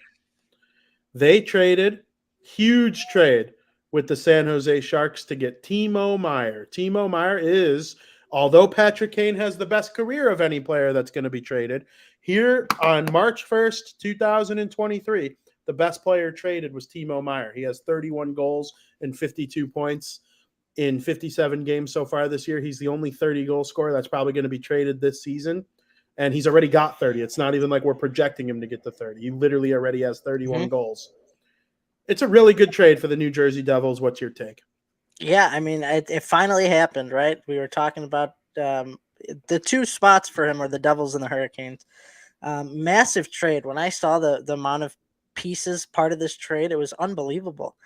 I think so. The Devils received Timo Meyer, Scott Harrington, Santeri Hadaka, Timur Ibragimov, Zach Emond, and a 2024 fifth-round pick, which was Colorado's. The Sharks received Shakir Mohammedullin. Ooh, that's one of the first pronunciations I've ever heard. Mohammedullin, I think. You're so close. It's Mohammedullin. You were so I'm so impressed. Frankie becoming a hockey name guy. I love it. Nikita Ohudiak. Oh, see, you fucked up that one. It's Ahotuk. Fabian Zetterlund and Andreas Johnson with a 2023 first round, a 2024 conditional second round, and a 2024 seventh round pick. This is also a pretty good trade for the Sharks as well. They got a ton of opportunity. These young guys, putting those young players in a role that they're not expecting to be in, where they're going to have more of an opportunity on a team like the Sharks, to be in the limelight. The Sharks are rebuilding. To play with Thomas Hertl. Just having that opportunity, I think it's a great way for these guys to develop on a team where they're more in the forefront, rather than if they're on the Devils, they're not going to get the limelight because, the Devils have their core already. There's better players ahead of them. So I think this is a great opportunity for the San Jose Sharks as well. But if you look at the Devils too, they're making a statement. They're like, we're here to win. We want to win with this core, and we want to try and start that in 2023 going forward. So big moves by both teams, really. I agree. And Andreas Janssen was playing for Utica. He gets called up to the Sharks right away yesterday, played 17 minutes, did really, really well. I watched the entire third period of the Sharks.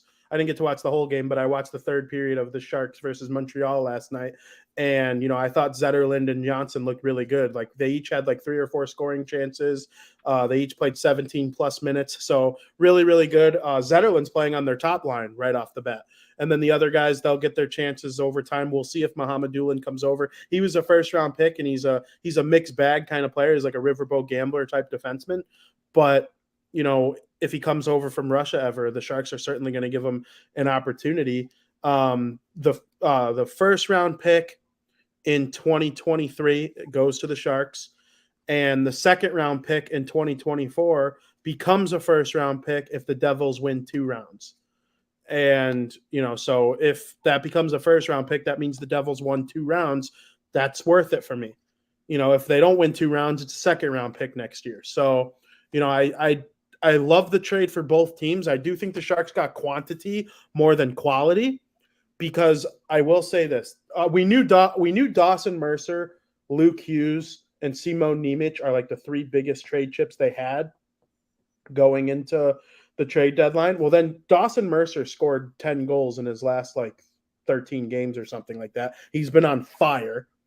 And Simon Nemec and Luke Hughes have to be untouchable unless it's a super crazy trade, right? Mm-hmm. Beyond that, I was like, okay, Alexander Holtz, Yegor Sharangovich, Jesper Boquist, Seamus Casey. They didn't trade any of them. I know. I was a little surprised.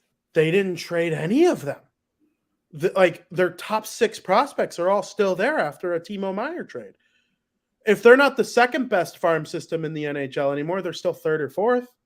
I don't think removing Mohammedullin or Zetterlund was in the NHL already. I don't think removing Mohammedullin or Ahotuk, those guys leaving isn't lowering the standings of the farm system.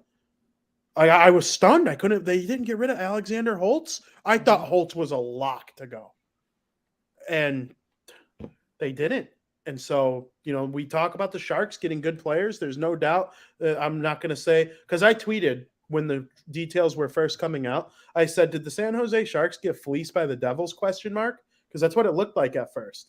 And then the trade came out, and I quote tweeted my own tweet, and I said, I'm not going to actually say that it's a fleece, but I am going to say that I am very surprised, because the Sharks did get good players, but I am a little surprised that the Devils didn't give up what I thought they were going to give up. So I'm happy to hear you like the trade for the Devils, though. Oh, yeah. I think both teams won it. The Devils got more out of it because, like you said, they didn't have to give away their key trade pieces, which was huge for them. But it's going to be interesting to see how the Sharks take the pieces they got and mold them into their future. Because I mean, they got some guys that, like I said, given the opportunity, they could turn into something special. So we'll see. But the Devils, like I said, making a statement. They want to win. They want to start trying to win it this year. And getting Timo Meier will definitely help them. Absolutely. I don't know where you stand on this. Jack Hughes is their best offensive player. Mm-hmm. Nico Hischier is probably their second best player in general. Where do you put Timo Meier? He's Swiss like Hischier. They played together in the World Championships the last couple of years. Like, do you put him with Luke Hughes and see if they can really explode together? Or do you put him with Hischier, try to get even more out of Hischier offensively? Hischier's got 50-something points. He's got 27 Hischier's on goals. the second line, right? Technically they call it the first line, Yeah. but it's like back in the day when the Hawks had Taves on the first line and Kane on the second line. It's a very similar situation. They list the better all-around player as the top line. Yeah. It's the same thing going on. There's so many similarities, honestly, between the Devils and Hawks of old. I think you stick him on the second line. With Hischier? Yeah. I do too. A lot of people are against me on that. They want him with Hughes. Nah, I don't think you need him on with Hughes. I think you put him with Bratt Hischier. with Hughes. Yeah, and you make the second line even more dynamic. Like you're fine with your first line. You're already stacked. Your top six, you're looking good. I think you pad the second line a little bit more. I agree. Because as good as Hischier's been this year, what does Hischier have? Hischier has, hold on, it'll take a second to load here. Hischier has, they still haven't added Timo Meier on the app, though. It's kind of annoying. Hischier has 25 goals and 30 assists for 55 points in 58 games played or whatever. He's having an unreal year. You mean Meier? Oh, I'd love to. With Meier. Hurdle played with Meier. I think you could get more out of Hischier, though. Like, I think 40 goals is certainly possible for Hischier in his career. I think 80, 90 points is absolutely possible. And Jack Hughes is on pace for 100 while playing with Bratt and Sharangovich. That's why you need to put him on the second line. I'd be kind of stunned if they had him on the first line. I really would. I would too, but I honestly think that's how it's going to start. Really? There's nothing confirmed yet, and Meier's injured. It could be similar to Kane. Like Kane will probably be on the first line, but if they put him on the second line with Panarin, I'm not surprised. Yeah, I agree. I would put him with Panarin, personally. But I think it's going to start out on the first line. Kind of like you think Meier's going to start on the Devils' first line. Yeah, absolutely. Meier's not playing tonight, though. Against the Colorado Avalanche. Interesting. So he's injured, though. But, he was held out of Sharks games and practice since February 18th. Was it because of the trade? Is he banged up? Does he have an upper body injury? I do think he probably is feeling something upper body.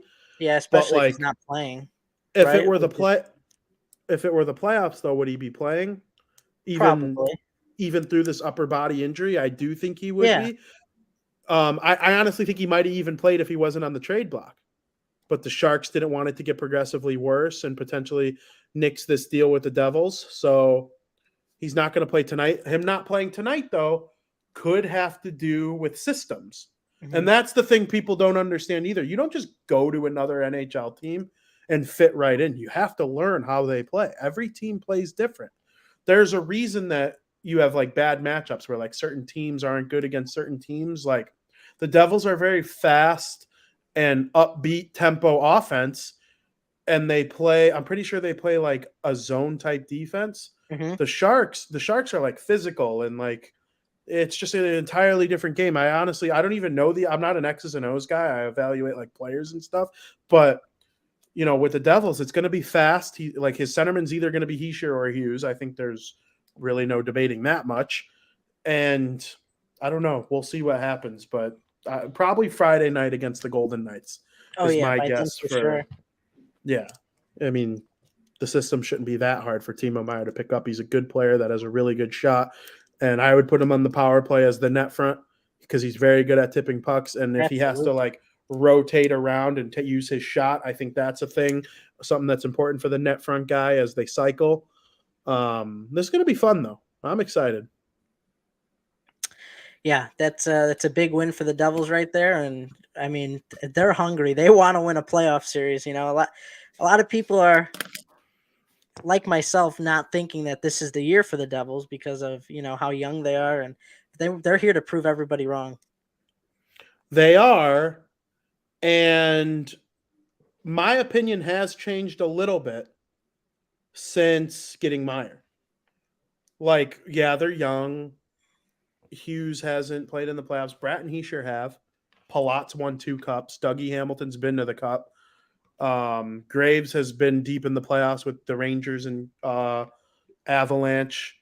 Heischer's played in the playoffs. Tatar has been deep in the Tatar played in the Stanley Cup final with Vegas. Yep. This is a good team. This is a very good team, and I'm starting to like. They could either lose to the Rangers in the first round, or they could make it to the Stanley Cup final. I have no reason to think that they're not right there with the Bruins, Leafs, Lightning, Rangers, Hurricanes as one of those teams from the East could get bounced in the first round or make it to the Cup. I'm being so truthful with my opinion there, and adding Meyer, that changes a lot. It absolutely changes a lot for me. I'm not going to sit here and act like it's a lot that they win the Cup this year, but they're all in. Just got to wait and see. Hughes and Meyer would be either tied for the lead or leading the Rangers in goals. And Hischier, Bratt would also be second on the Rangers. And like they match up, so they're so even. Oh, yeah. So I do think what's going on with Shesterkin is an issue for the Rangers, and they added a negative defensive player in Kane. Mm-hmm. So, but his center is either going to be Trocheck or Zibanejad instead of Jason frickin' Dickinson. So I do think the Devils and Rangers both got better. Carolina, they haven't done much, but they did make one move, and we'll get to that in the second period. The second period is just going to be loaded with trade talk and 2 things that have nothing to do with trades but are big NHL news. And do you have anything left on Kane or Meyer, the 2 big names traded at this year's NHL trade deadline, even though the trade deadline's not till Friday? I'm excited to see both of them back in the playoffs. Me too. Very, very excited. Can't wait. Frank, let's get into period number 2.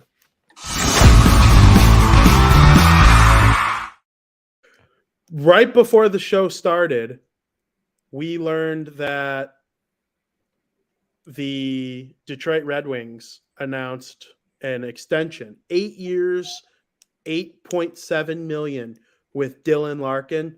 The rumor is he wanted 9. The Wings wanted 8.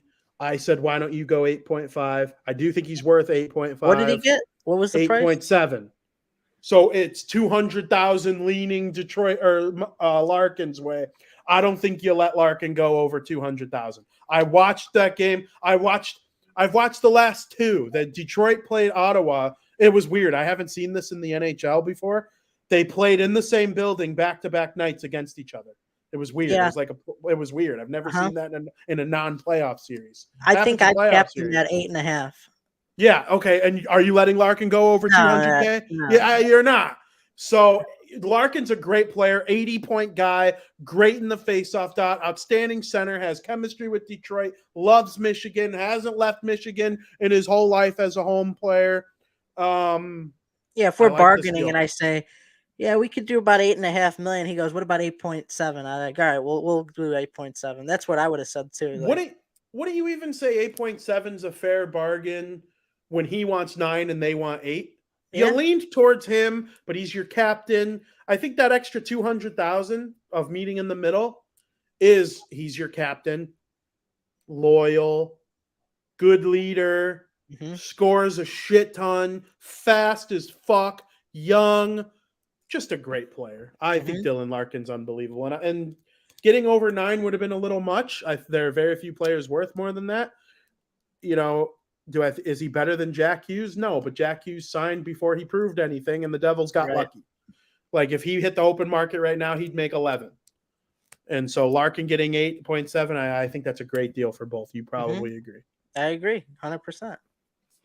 The other big non-trade news was right before Timo Meyer was traded to the New Jersey Devils on Sunday. The Nashville Predators announced that after 26 years, David Poile is no longer going to be their general manager and president of hockey operations.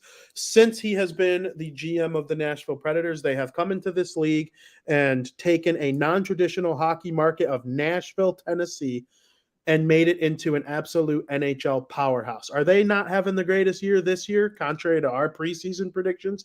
No, it's been a tough year. They're still pretty good, but the Predators are a relevant NHL franchise. Even when they stink, they will be a relevant NHL franchise because the building sells out. They have marketable players. They have a marketable history, and that's all because of David Poile. Barry Trotz will take over as the GM in another stunning portion of the news. What's your takeaway? Yeah, I also didn't realize that he was the winningest GM in NHL history. He's the only GM to ever reach 3,000 wins as It's a GM unbelievable. with the Washington Capitals and Nashville put together. Well, yeah, obviously, and he's been the only GM for Nashville.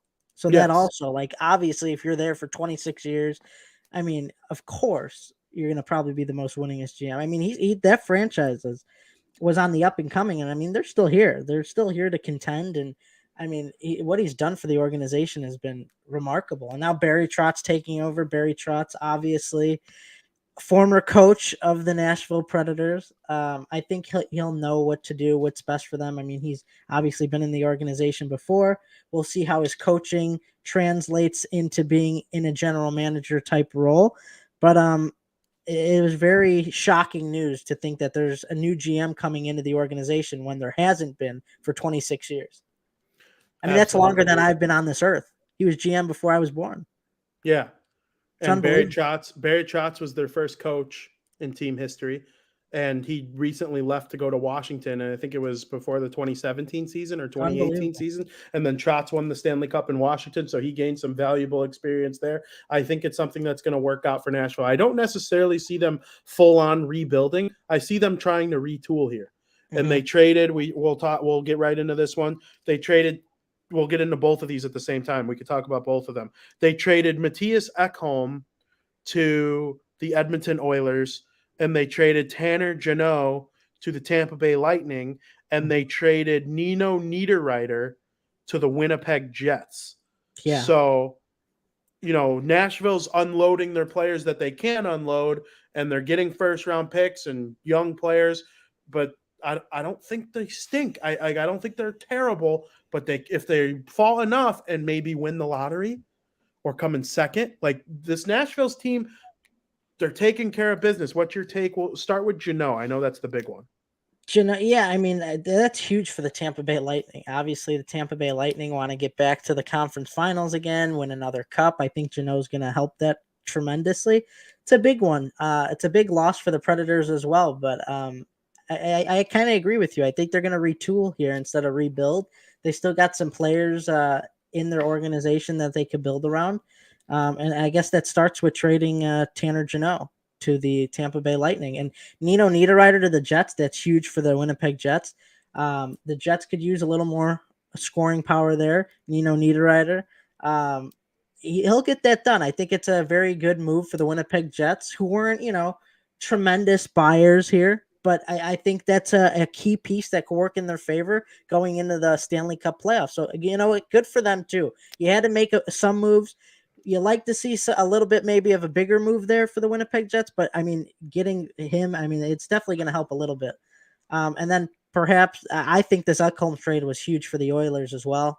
One of the biggest weaknesses that the Edmonton Oilers had was their defense on 5-on-5 play. They kind of struggled defensively 5-on-5. I think Ekholm improves that in a big way. I think he's going to help out their 5-on-5 defensive play. And, it's the Oilers. We know how competitive they are. We know the talent they have on their roster. And I think this Ekholm adding this to their roster is going to improve them pretty marginally, I think, going into the Stanley Cup playoffs. Yeah, absolutely. And I was stunned at what the Lightning gave up for Jeannot. I like Jeannot. He's a great player. Yeah. He makes the Lightning better. But they're all in on just winning. And there's gonna come a point very soon where the Lightning are terrible. And Yeah. I think this is coming for another team we're going to talk about here in a couple minutes that's been loading up at the deadline. I don't know if you know who I'm talking about right away, but they wear the same colors and play in the same division. No first round picks for the next 1,000 years. No second round picks. No third round picks. I mean, when Stamkos and Kucherov fall off, the Lightning are going to be terrible. But they got they're loading up. They're trying to get through it do another year. They do want another one. They want another one really bad. And I mean, 3 out of 4 would be a dynasty, right? I think so. And the Lightning recognize that, and that Jeannot might be more worth it to them than a first round pick, even though most people wouldn't consider Jeannot a first round pick worthy player. Like Patrick Kane's not even getting a first round pick unless the Rangers win 2 playoff series. There's no if on this Jeannot first round pick. They get it. It's theirs. So, it's interesting. That's how wild it is in the NHL right now. I think Nashville's in a good spot, though, with some of these moves that they made. I like the Nino move for the Jets. I stand by this take.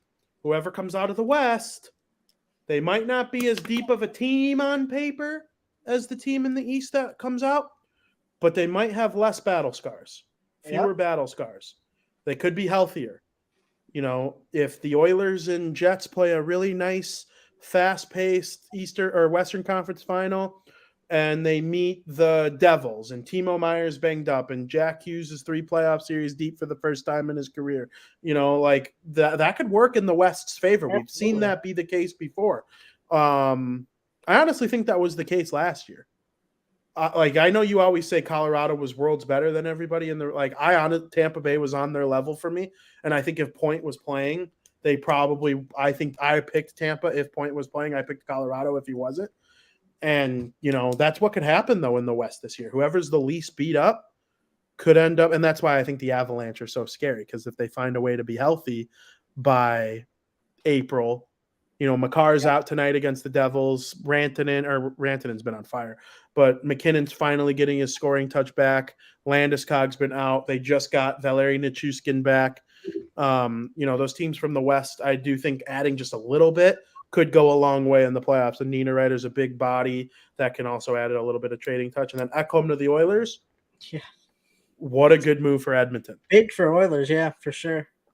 It's funny because I was looking at the West standings, and I know my whole soliloquy on what I said about getting through the playoffs. The difference between first in the conference and out of the playoffs is only 9 points. Where the difference in the Eastern Conference between first in the conference and playoffs is like 30 points. Yeah. So, the Devils have a bigger gap. The Devils have a 17 point playoff cushion. Yeah, they're fine. That's double the playoff cushion of the team who's number 1 in the West. So these West teams, man, It's been a grind the past few seasons. Yeah, I don't think they're dangerous in the regular season. I think they're dangerous in the playoffs, though. In the Stanley Cup final, whoever's out from the West is gonna be the underdog. If the Leafs end up pulling off what I think they're gonna pull off and play the Jets or the Stars, the Leafs are gonna be minus 150 every game, and hold the brakes on the West here. It's the Black and Blue Conference for a reason. Let's get into the Bruins. The Boston Bruins acquired Dmitry Orlov and Garnet Hathaway from the Washington Capitals. That, I think, is going to end up being one of the biggest moves of the entire trade deadline. Not because they're adding a star, but I do think Orlov is a very good defenseman. Hathaway is a bottom 6 player that is very, very good scoring touch. What do you think? It's a big move by the Boston Bruins because they're going to waltz into the Stanley Cup playoffs as the clear favorite to win it all. And getting Orlov and Hathaway, I mean, that just adds to it too as well. I mean, it's a pretty big move by the Boston Bruins, who didn't really go for broke. They really didn't need to. I wouldn't say getting Orlov and Hathaway is like going for broke. I mean, obviously you could have done more, but they didn't need to do that because of where they stand right now. And you mentioned how, things could probably get scary for them in the future, similar to the Tampa Bay Lightning. They're not going to be good forever. So I think what they're trying to do with these pieces that they got from the Capitals is they're trying to basically get it done this year. They think that having Orlov and Hathaway are the missing pieces they need to win the Stanley Cup this year, because if they don't, we don't know what's going to happen down the line. They're not set up in their farm system very good at all. They're a bottom 5 team in their farm system. I don't know where they were ranked in that list that we looked over a few weeks ago. 29th. Yeah, I mean that's 30th? bad. It's like bottom 3 in the league in their farm system. So, they're going all out. Hopefully Orlov and Hathaway are those pieces that they're looking to find, because if not, things are going to get scary for them in the future. Yeah, the Bruins have to win the cup this year or next year. A rebuild is coming. Yep. And it's going to be fun to watch the Bruins rebuild, to be honest. Imagine the Bruins with like this sick young up-and-coming prospect. That's never been the case. Pasternak was a late first-round pick who like became a superstar, but like we didn't talk about him at 20 years old the way we talked about Jack Hughes or Rasmus Dahlin or Connor McDavid. Even a guy like Tage Thompson probably had a little more hype coming out of the draft than Pasternak. And, when the Blues traded him, it felt like it wasn't going to be the case. But, I mean, Pasternak is sick. There's no doubt. So is McAvoy. McAvoy is probably the closest we've seen to the Bruins having like a legit prospect that a lot of people are talking about. Pasta developed into what he is in the NHL. He didn't step right in like some of these other guys. So you want to what happened? I truly believe that no team is perfect, no matter what. I don't care if you're the best team in the NHL. You're not perfect. I mean, you can always do things to improve your team. There's a reason they're not going to go 82-0. If you're 82-0, you're perfect, right? But they're probably one of the closest teams of being perfect in the NHL. And I just think that they felt the need, like they had to do something. They didn't want to sit at the trade deadline and do absolutely nothing. And they felt like this was the best path that they could take to improve their chances of winning the Stanley Cup. Last night they got outshot 57-20 and won 4-3 in overtime. They find ways to win even when they play like dog shit. Yeah. And their record is 47-8-5. They have 99 standings points. Second in the league is 86. So they're 13 points clear of the President's Trophy. And I don't know. The Bruins are damn good, man. They are damn good. They're going to get their 50th win here. They'll have 100 points by our next show. And that's wild. What happens first, episode 101 or points 101? Points 101. They'll win one of their next 3 games. Like, yeah. I'm just saying. Yeah, no, You agree? Yeah, but I know one person that was who cool, agrees. like 101 or like 101 episodes, 101 points. I just wanted to. Yeah, no, I get it. 100 episode came before their 100th point, though. That's a bad look for them. You want to call Joey? Go for it. I think it'd be kind of funny. Go for it. Let me know if you can hear him. I think we've done this when we called about the burger, some burger. You put it up to the Curter burger. The Curter burger.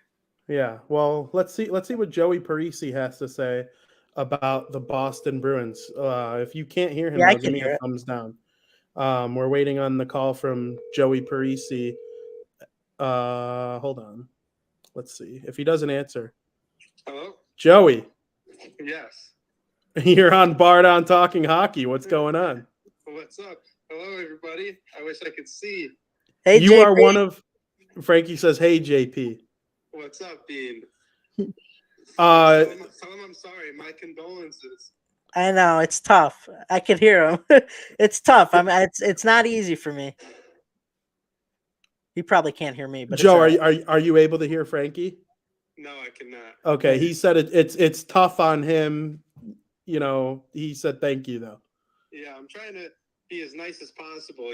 From our cousins and all our Hawks friends, to not give them shit the way everyone gives me shit when all my players leave me. But everyone's got to go through it. Hey, he might be a problem if the Rangers play the Bruins. Joey might be getting a taste of Patrick Kane more often than he thinks. Yeah, Joe, he just made the most ridiculous claim. He said Patrick Kane might be your problem now, like with the Rangers. My problem. Yeah, right. The Rangers got the New Jersey Devils to worry about. How about that? I said that. Frankie said he said that. You know this clown's rooting for the Rangers now? Of course he is. Every single Hawks fan is going to be riding the Rangers' dick now. I hate it. They're all going to hate the Devils in the first round. And then when the Devils smoke them, they're all going to fucking cry. Yeah. I know. Trust me. There's a new number 88, running the show, though. New Showtime. Why can the Devils beat the Bruins? Why can they? They can't. No, I didn't mean the Bruins. I meant the Rangers. Excuse me.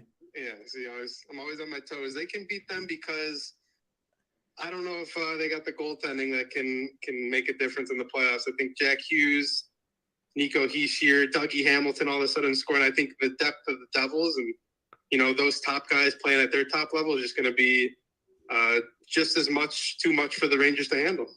Are you worried that Igor Shesterkin has had a terrible year and the Devils have Vanacek, who's arguably been way better? Not arguably, he has been. Arguably, he has been. Sorry for the loud noise. He has been way better, without a doubt. And Dougie Hamilton has probably been just as good as Adam Fox.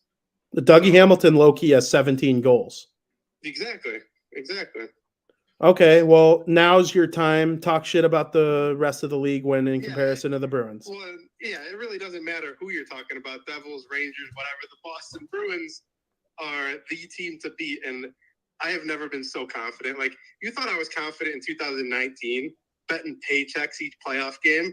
Oh, we got some money coming. The Bruins, this is their year.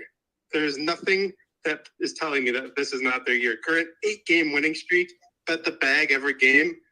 It's just a fun time to be a Bruins fan. Linus Allmark setting NHL records, franchise records, scoring goals. I know he can't hear me. Just an unreal time to be a Boston Bruins fan. Frankie has a question for you. Frank?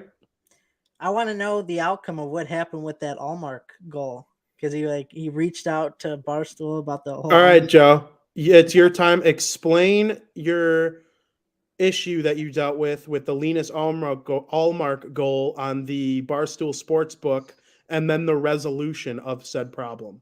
Okay. Barstool Sportsbook, I love it. Don't get me wrong. It's my go-to betting platform. But I don't know what happened. I had the Bruins scoring the next goal. Okay.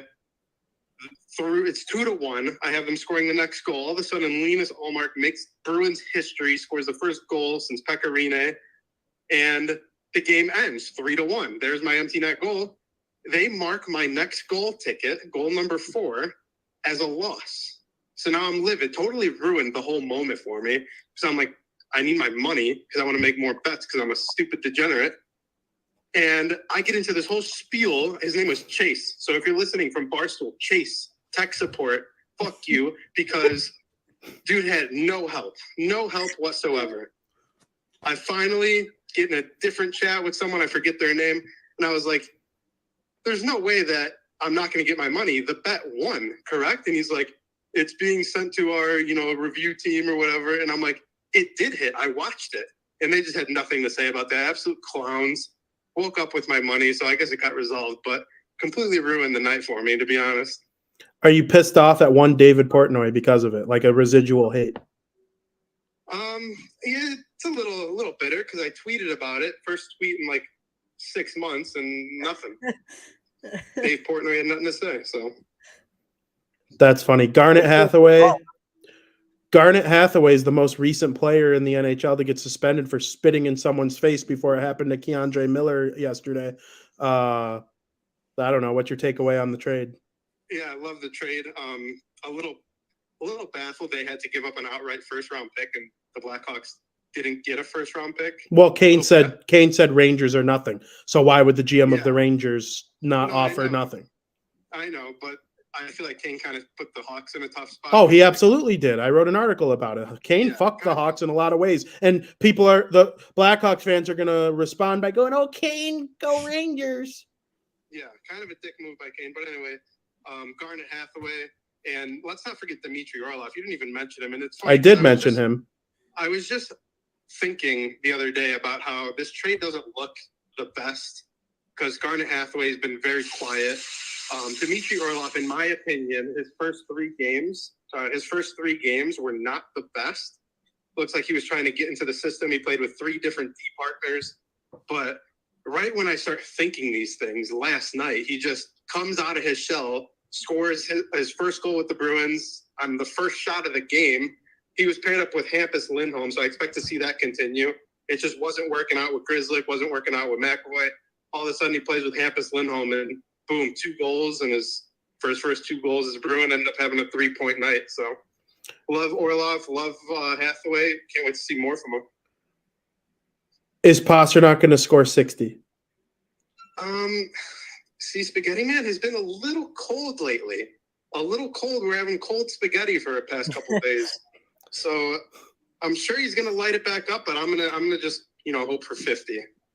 After watching McJesus score his 50th against the Bruins. Yeah, I compared the Bruins Edmonton Oilers game to the Super Bowl. It was the best roster in the league against the best player in the league.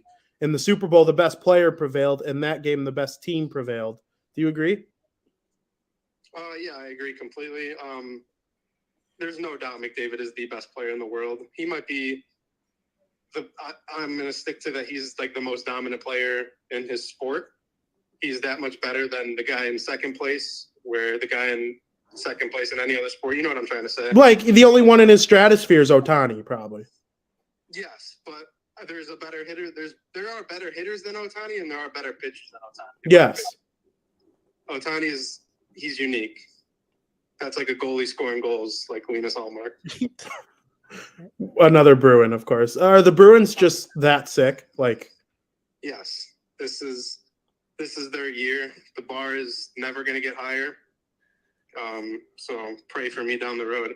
He's right. I mean, this is their year. The bar isn't going to get any higher than this year.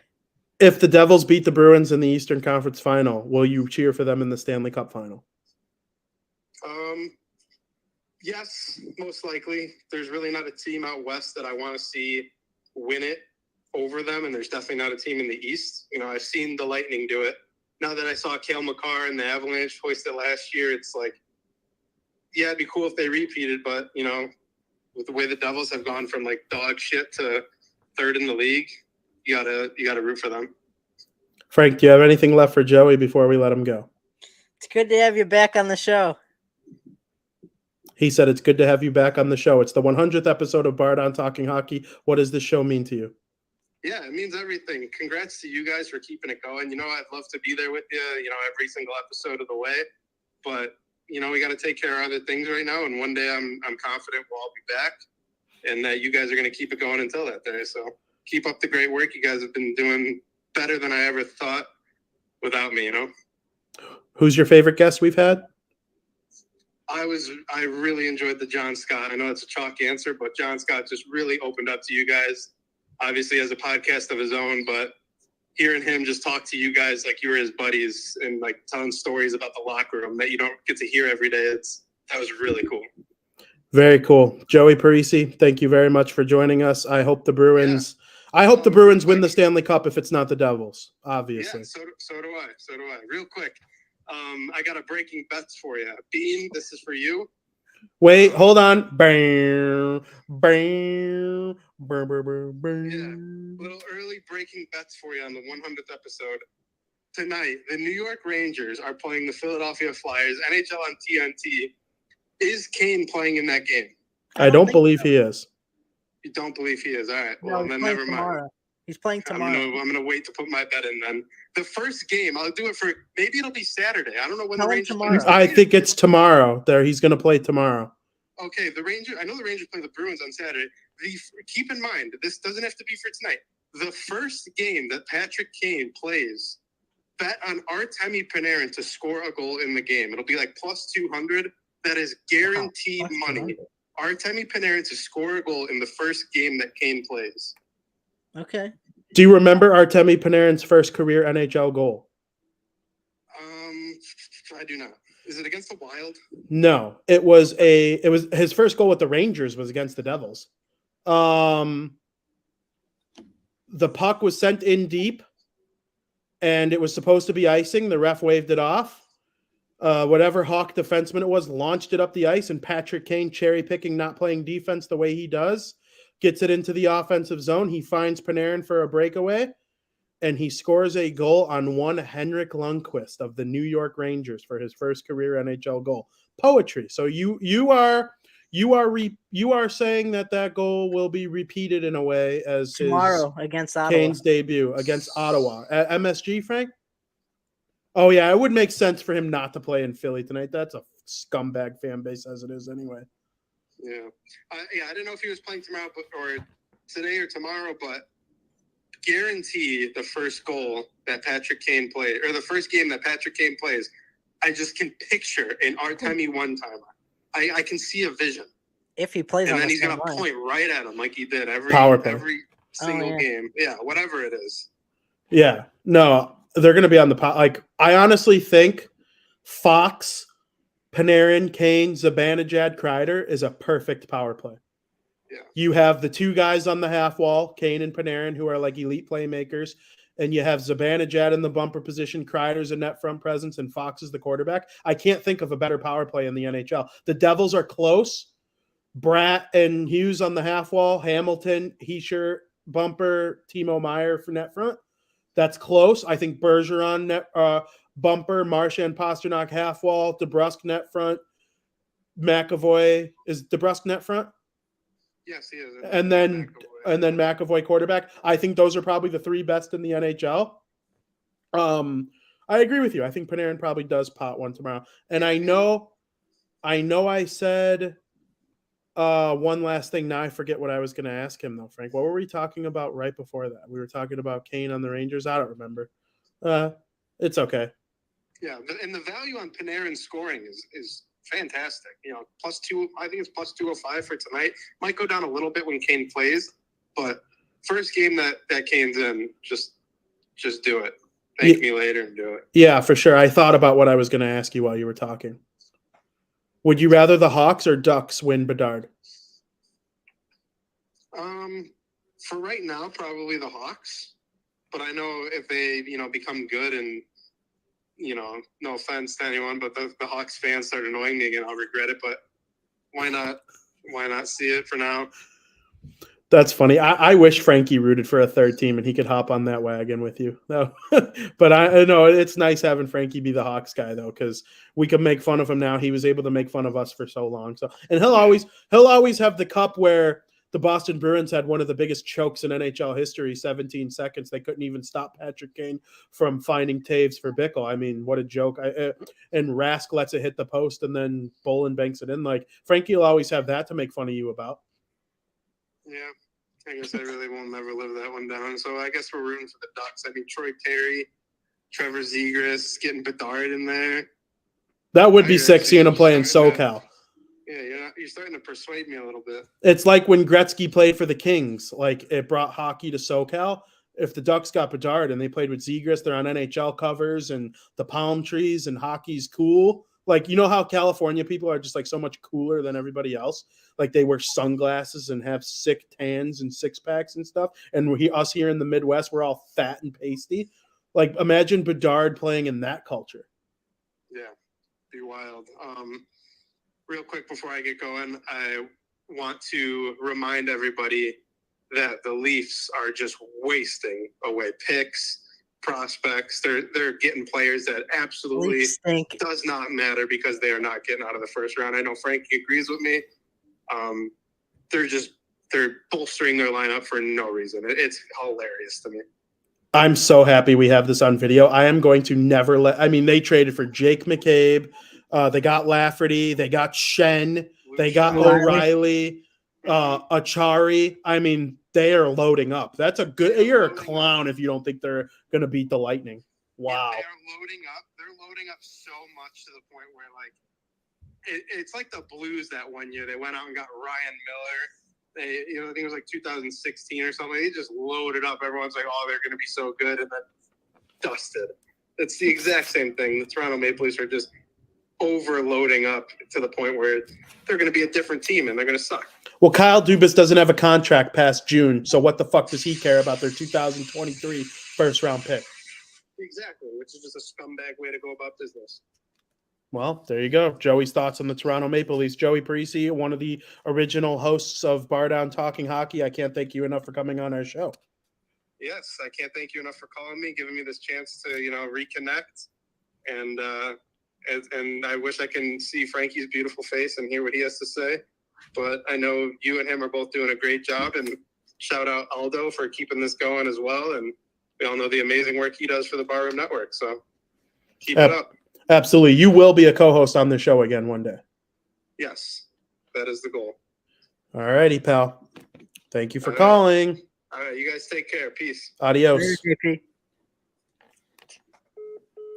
Nearly 17 minutes with Joey Parisi. I told him I'd call him for 1 minute, and he stayed on for 17 minutes.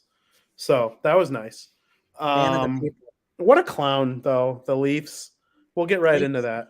The Leafs stink. You guys just die on these hills. We could agree on. The 2016 Chicago Cubs taught me a lesson I will never forget. The more you let what happened years in past persuade your opinion of the future, the more of a clown you'll look like. They just got to prove me wrong. Okay, but eventually, the Cubs proved me wrong. Everybody wrong. I thought the Cubs would never win the World Series. I was getting to the point where I thought they'd never make the playoffs. And then 2014 happened, and I was like, okay, the Cubs had a really good second half. They probably could make the playoffs next year. And then in 15 they did. They got screwed by one-game wild card. Or no, they won the one-game wild card. They beat Garrett Cole and the Pirates. And Kyle Schwarber hit that big bomb off of Garrett Cole. And this was pre-Astros cheating Garrett Cole. But the Cubs proved me wrong. The Astros proved me wrong. I thought the Astros would never be good again. They were so bad. Who's another? Oh, the Blues, the Capitals. I thought they'd never win the Cup. They were cursed, man. They were even more cursed than the Leafs. It's all a bunch of hogwash. It's a year-by-year basis. It's a year-by-year basis. The Devils were dog meat last year. Now they're third in the league. Well, we'll see. Could they prove us wrong? Probably not. We'll see. Yeah, well, we did talk about the Leafs with Joey. They did add Jake McCabe, Sam Lafferty from the Chicago Blackhawks. They acquired Luke Shen, and they also got and we talked on the previous episode about Ryan O'Reilly and Noel Acciari. Does it move the needle for you at all? I mean, yeah, it helped. I mean, ever since they got Ryan O'Reilly, the team's been worlds better as it is. And adding Lafferty and McCabe alone, I mean, that just furthers their bottom six. And you got Acciari too. That helps with their bottom six as well. I think it helps their defense a ton, especially with McCabe. And Lafferty is going to be a great penalty killer for them. So, I mean, they added all the necessary pieces that they need to. I just, until they prove me wrong, they're still the Leafs to me. That's fair. I get it. I do think, I don't know if they could beat the Bruins, but that's the team that will beat the Bruins if someone does. They're literally loading up to beat the Bruins. It's like they're trying to build a roster that matches up well against them specifically. Like, hey, we actually had a 2-0 lead and we choked it away in game 6 last year. And, the Lightning ended up coming back and winning the series in 7 by 1 goal. Shane Gostisbehere to the Arizona Coyotes. That's a move I wanted to see the Hurricanes make. It's a 3rd-round pick going back to the Coyotes for Gostisbehere. So that's actually a pretty good trade for both teams, I would say. They're good, man. They almost won a playoff series last year, the Lightning, and then the Lightning ended up going all the way to the Cup.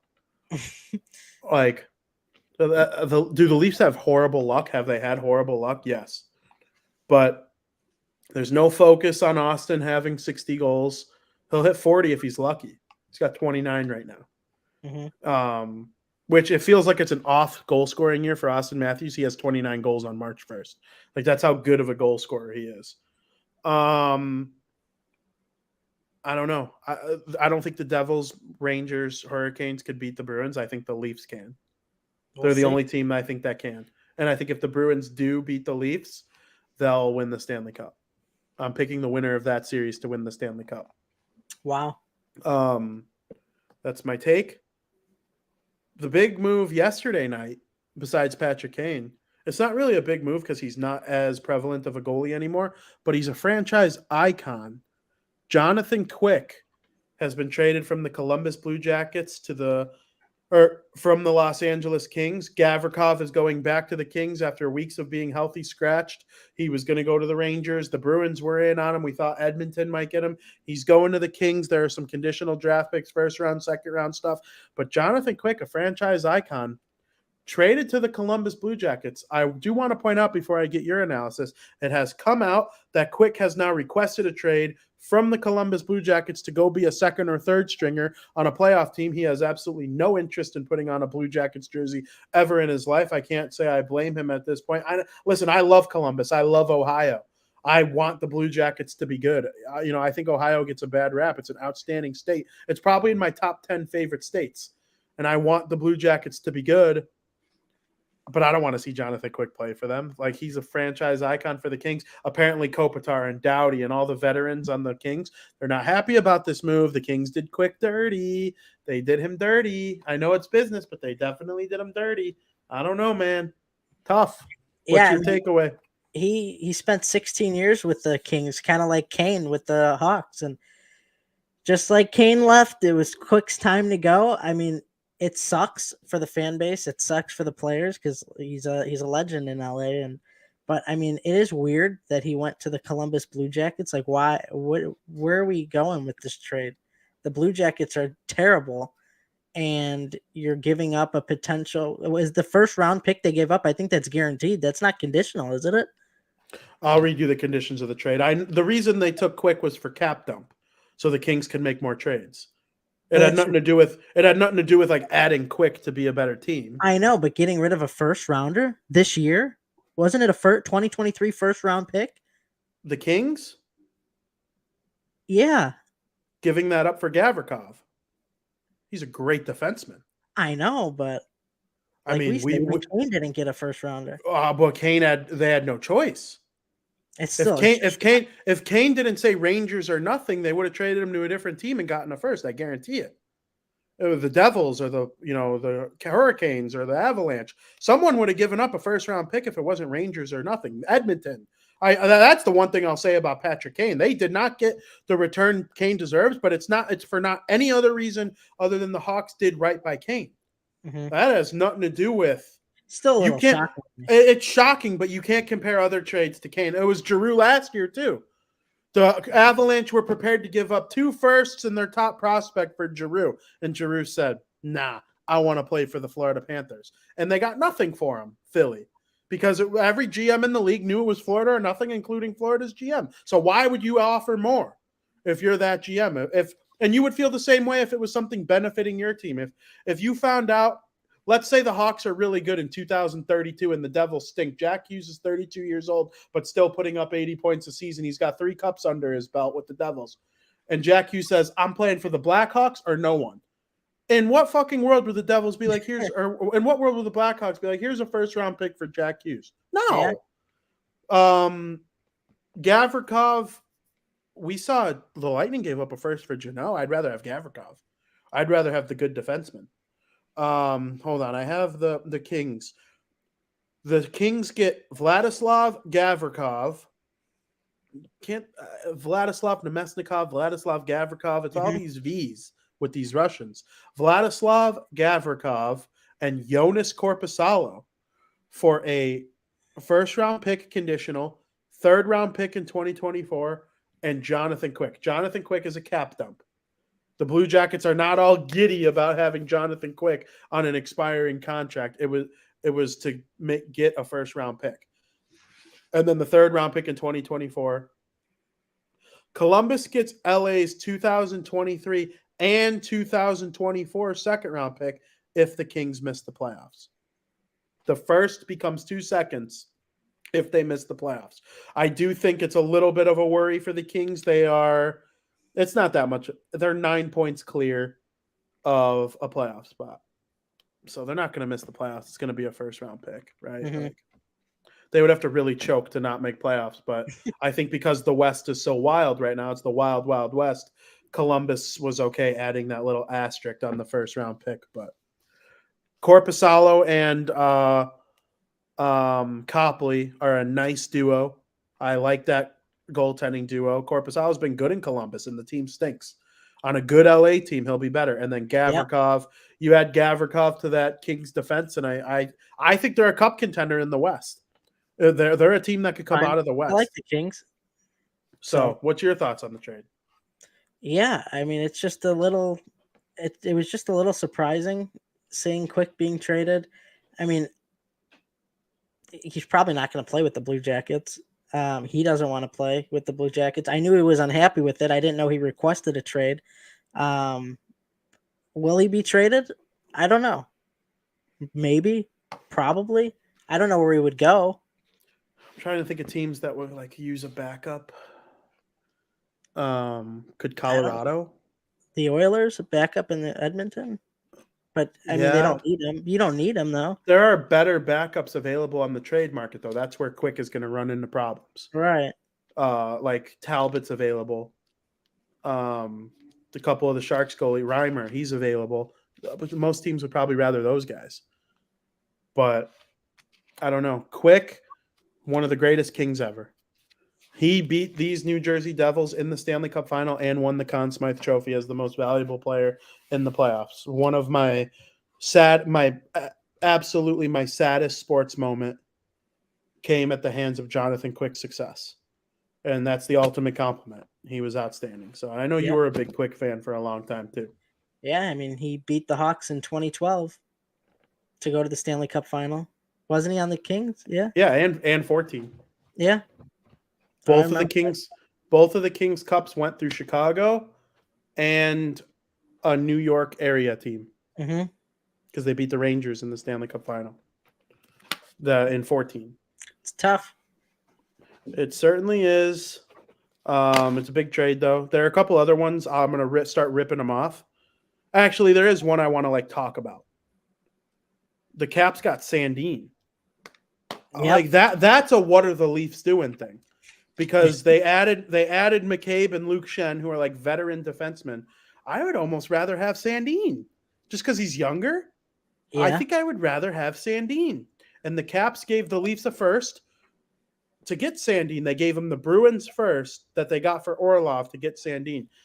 I'm not sure the Capitals are drafting a player better than Sandin with the Bruins pick, especially if it's like 32nd overall when they win the Cup. If they win the Cup. Does Sandin, though, fit in the long-term game? I think Lafferty and McCabe will sign an extension of some sort. I do think they're going to stick with Toronto over the long run.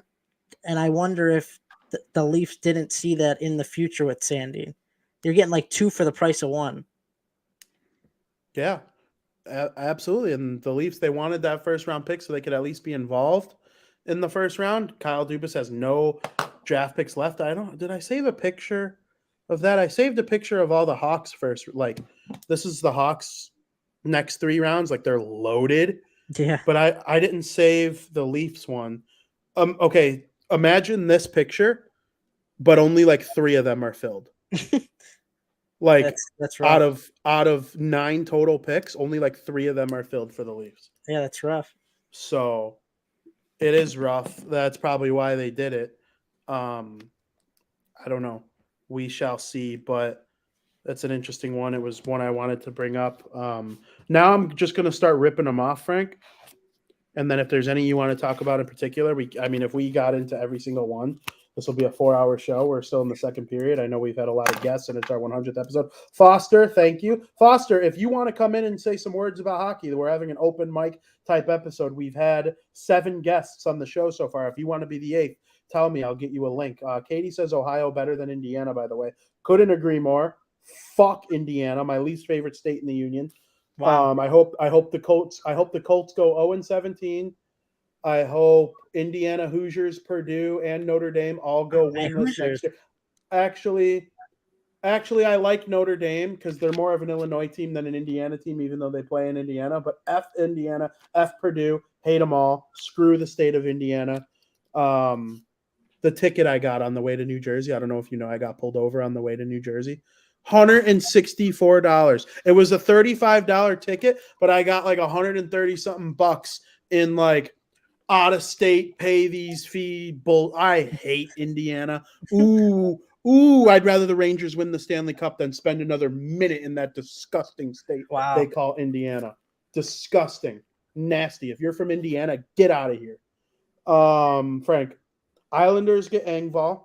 Uh-huh. The Wild got Nyquist. The Canes got Puljujarvi. The Wild also got Marcus Johansson back. Vegas got Barbashev. And the Stars got Dadnov. And then Gostisbehere to the Hurricanes, as well, as we reported earlier, was breaking news. And while you're evaluating or telling me which one of these you want to talk about, I'll check the Twitter machine and see if I missed anything in the last 10 minutes or so since I last looked. Well, I kind of was hoping Vegas would do a little bit more than just get Barbashev. I mean, Barbashev's a good player, though. He is a good player, but they need more than just Barbashev. They're not the Vegas team they were when they made it to the Stanley Cup final years ago. They need more pieces here, and they didn't. There's still time. The trade deadline's on Friday, but they need to make some more moves. They can't just end the trade deadline with Barbashev and be okay with it. I don't see that being a way that they could win and contend the Stanley Cup. I think they need more pieces. I know Stone is still on LTIR. It's just they need to get things done. And then with the Hurricanes, I love what the Hurricanes did. Adding Ghost on their team from the Coyotes, that's big. Puljujarvi going to help the Hurricanes a ton as well. So I really like what I'm seeing from the Carolina Hurricanes this trade deadline. Not so much what I'm seeing from Vegas this trade deadline. But the trade deadline's still young. Still got a couple more days to go. So anything could happen up until then. But that's where I stand. Who's the guy on the left? It's just some mannequins at the NHL store in New York. Oh, I thought that was actually Kane on the right. Tough to see, right? It is. Who's the best player on the New York Knicks? Probably Julius Randle. Oh, it's not Jalen Brunson? Probably not. Well, I bet I could make you hate Jalen Brunson. Why? I don't mind him. Is that a Kane jersey? It's funny. It's all right. I'm embracing him being on, me sitting here and being all sad about it. Like I had my moment yesterday. It's not going to make him the trade be reversed. Absolutely. You cried. Yeah. Oh. He means a lot to me. He means a lot to me too. Listen, I get it. I shed a few tears for him. I did. It was very sad. And then especially watching like the highlights and all that just makes it worse. But yeah, I was very emotional yesterday. And nothing against the Rangers. I just got to embrace it now because nothing I'm going to do is going to reverse the trade. So let's see. Let's hope he has a good career with the Rangers. Yeah, I'm with you. I know it's the Rangers, whatever. But I love Patrick Kane. I got into hockey around that time. So he means a lot to me too. Just because they're not my number one team doesn't mean they're not in my top 5 most important teams to me. And, I love the Blackhawks. I love Patrick Kane, and I wish him nothing but the best. There was another trade between the Vancouver Canucks and the Detroit Red Wings. Detroit, I'm trying to understand this. I'm trying to understand this trade. Noah. Joakim Noah. Love Joe. I'm trying to figure out why the Vancouver Canucks would trade a first-round pick and a second-round pick to Detroit for Philip Hronek and a 4th. Detroit is probably they very well could make the playoffs, and Vancouver stinks, and Vancouver's taking Hronek for the New York Islanders first that they got for Horvat. Yeah, it's a little weird. This just makes no sense to me. That is weird. Oh, I get it. It's a cap dump. They just signed Larkin. I think I don't know. I honestly but it wouldn't kick in until next year. Yeah, but it doesn't fit in until next year anyway. Maybe they wouldn't have ahead of the game. I don't know. Gust got put on waivers too. Did he? Yeah. He'll clear though. No one wants him. I know Hawks fans are Gust. I can't wait to see him play next to Bedard. Yeah, no shot. He scored a goal in his first game and his second game. Congrats to him. It'll probably go 30 without a goal. That's it on the trades, though. I mean, we've had a very, very crazy show so far. We've had 7 guests come on and chat. We've had a variety of different people, personalities on the Barroom Network, a couple friends of mine, Sean Sierra, a common guest on my baseball shows, our good friend Mike Puccinelli, a couple family members. It's been great. And if you're watching this and you want to chime in a couple words on the sport of hockey or just sports in general, Frankie and I often talk movies. If you want to say something about the 100th episode of BarDown, I mean, we're getting close to wrapping it up, but we still got a whole period to go. So we would love to hear from you. You know how to find me for a link. Frank, let's have a little bit of 100th episode fun in period number 3. Welcome to period 3. Frank, it's the 100th episode of BarDown Talking Hockey. You've been in for about 70 of them. Am I 100 for 100? Probably. Did you and Joey do one without me when I went on vacation in the summer of 2022?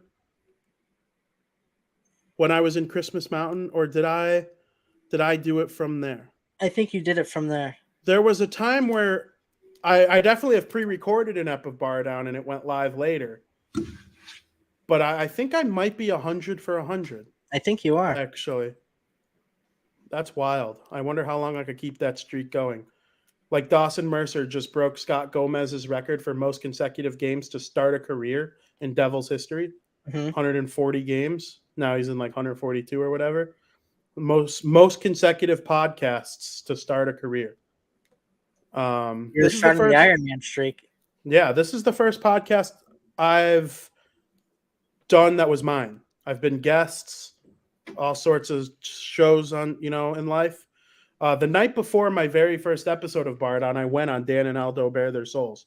And I must have been so shitty that they never invited me back. But Aldo does say that I'm 100 for 100.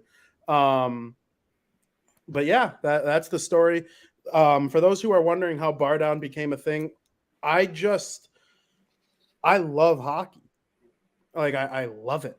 I can't get enough of it. And I love sports.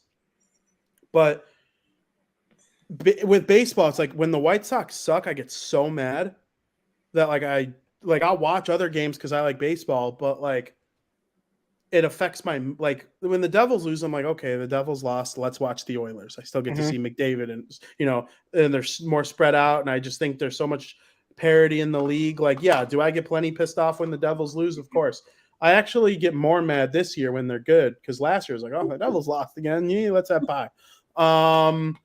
This year, it's like when they lose it, it's effective on the standings, and like the Rangers could gain ground or they can lose ground on the Hurricanes. Like, I enjoy hockey so much. It's dangerous. It's fast.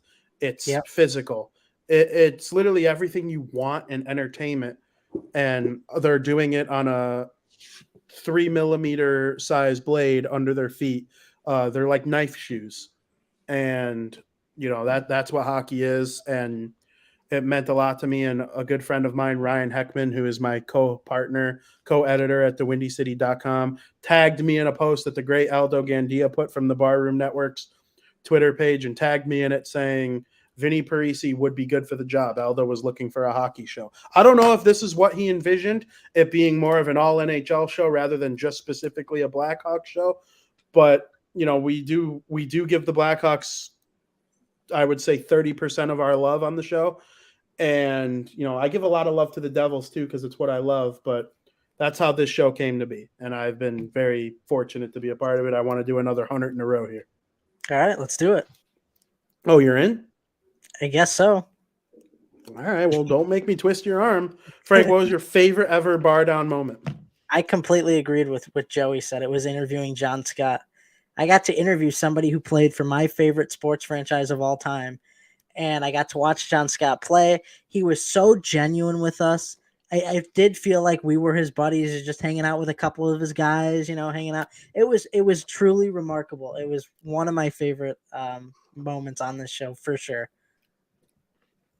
Yeah, it's up there for me. And I loved talking to John Scott, and I'd love to get him back. But for me, my all-time favorite moment, I don't know if you know what I'm gonna say. Nope. You have no clue? To me, it's not close. Booch? Oh yeah.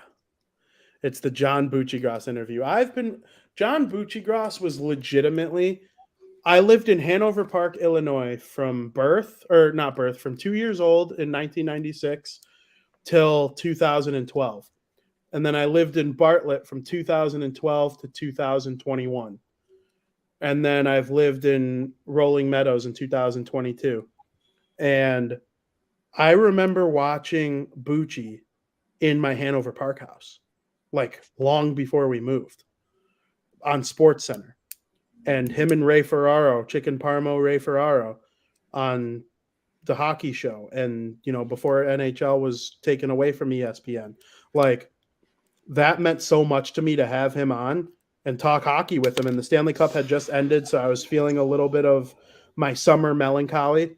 I go through a little bit of a melancholy when hockey ends. And listen, everyone knows I love baseball. I love the White Sox. I have 2 baseball shows here on the Barroom Network, but my one baby on this network is this show.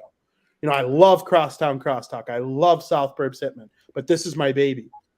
And I have that thing, like, I kind of want the day after the Stanley Cup final to be like a gloomy day outside, because like the light in my life is out, both figuratively and literally, besides my family and my girlfriend and you and everyone else that I love. But, in terms of things I love and do for a hobby and work and all that, it's hockey. And so I'm happy that this show has became to be. I'm happy it didn't suck so bad. I mean, it sucks. There's no doubt this show stinks, but it was good enough to be kept on the network, and shit, it's fun as hell. Yeah, and Foster says that was a great interview. I assume he's alluding to Bucci, and Aldo says this is better than what he envisioned. So, what do you got to say about that? It makes me feel good. I was going to make a joke about that he must have envisioned like a shit show because this show fucking stinks. But, in all honesty, we do put a lot of hard work in. A sheet as messy as this is created once a week. And, I don't write that in 5 minutes. Sometimes it might seem like it, but, there's a lot that goes on in the hockey world. And I like bringing things that are not hockey related into the mix so that the show can kind of also be for everyone. Mm-hmm. Like, hey, if you want to lower the volume on the first 2 periods, but we're going to get to something that you can relate to in the third period, like, by all means. So, that's my favorite BarDown moment. What is your favorite hockey memory in general? We've been asking people who came in on the show as guests. I'm excited to hear what you have to say about that. Yeah, so my favorite hockey moment, obviously, this isn't like, obviously, is the Hawks winning their 3 cups, but that's not what I'm going to choose here, right? Because that's like the chalk answer. And my favorite hockey memory is probably going to be when I went to my very first Blackhawks game with our cousin Mikey, who passed away. He took me to my first ever Blackhawks game. I just remember it vividly. We were going downtown to the Blackhawks game, and we were going to take the train. So we took a cab. And I don't know if there was Uber back then. I don't remember. I'm almost positive it was an actual cab. We took to the train station, and we got there like while the train was already pulling in there. Like, we were about to miss the train. And, our cousin Mikey, he's like, he kind of like took some money out and threw it at the cab driver. Like, here you go. Because we had to run on the train. And it's like, as soon as we got on the train was like leaving. So we just made it by like the skin of our nuts. Right. So the reason why we wanted to get down to the UC so quick when we were rushing is because they were doing a giveaway that night. And they were giving away, it was in March. I think it was March 26, 2012, right around there. And they were giving away, it might've been March 16th. I don't know, because they're giving away a St. Patrick's Day hat. And at the time, the Hawks have only won 4 Stanley Cups. Because they just recently won their 2010 Stanley Cup. And on the hat, it was a green hat. I still have it. There was a 4-leaf clover, and each leaf of the clover was a year that they won the Stanley Cup. So I really wanted that hat. It was my first Blackhawks game. I made a sign. I still have the sign hidden away. saying like, "Oh, my first Blackhawks game," and I wanted the giveaway so bad, so we were rushing to get there to get the giveaway. Well, get to the stadium, and sure as shit, no, the giveaway's done. We were obviously, if it was the first 10,000 fans, we were probably like fan 15,000 or whatever. We didn't make it for the giveaway. I was very disappointed, right? So we go up to our seat, and the guy sitting next to us had the hat on. And Mikey said to the guy, he's like, "How much you want for the hat? I'll pay you whatever you want for the hat." And the guy takes his hat off, puts it on my head, and he says, "Don't worry about it. I'm giving it to you for free." And that was my first hockey game, and just everything that went on leading up to that moment and everything that I just told you, just I'll never forget it. So special to us and so special to me. So that's my favorite hockey memory I've had. I think just a few select amount of people in the world have a story like that. And I think that's what makes sports so, like, there are casuals and there are diehards. And the diehards have a moment like that where like they use sports to like get through a hard time or a good memory, or and you'll be a diehard Blackhawks fan for as long as you live now because of that story. Without that particular day, maybe you're just a pretty moderate fan, or maybe you're a big fan but not enough to know who the best player on the Arizona Coyotes is. Like there's a difference between being a diehard Blackhawks fan, a diehard NHL fan, or like very few people in Chicago probably even know who Connor Bedard is right now. Mm-hmm.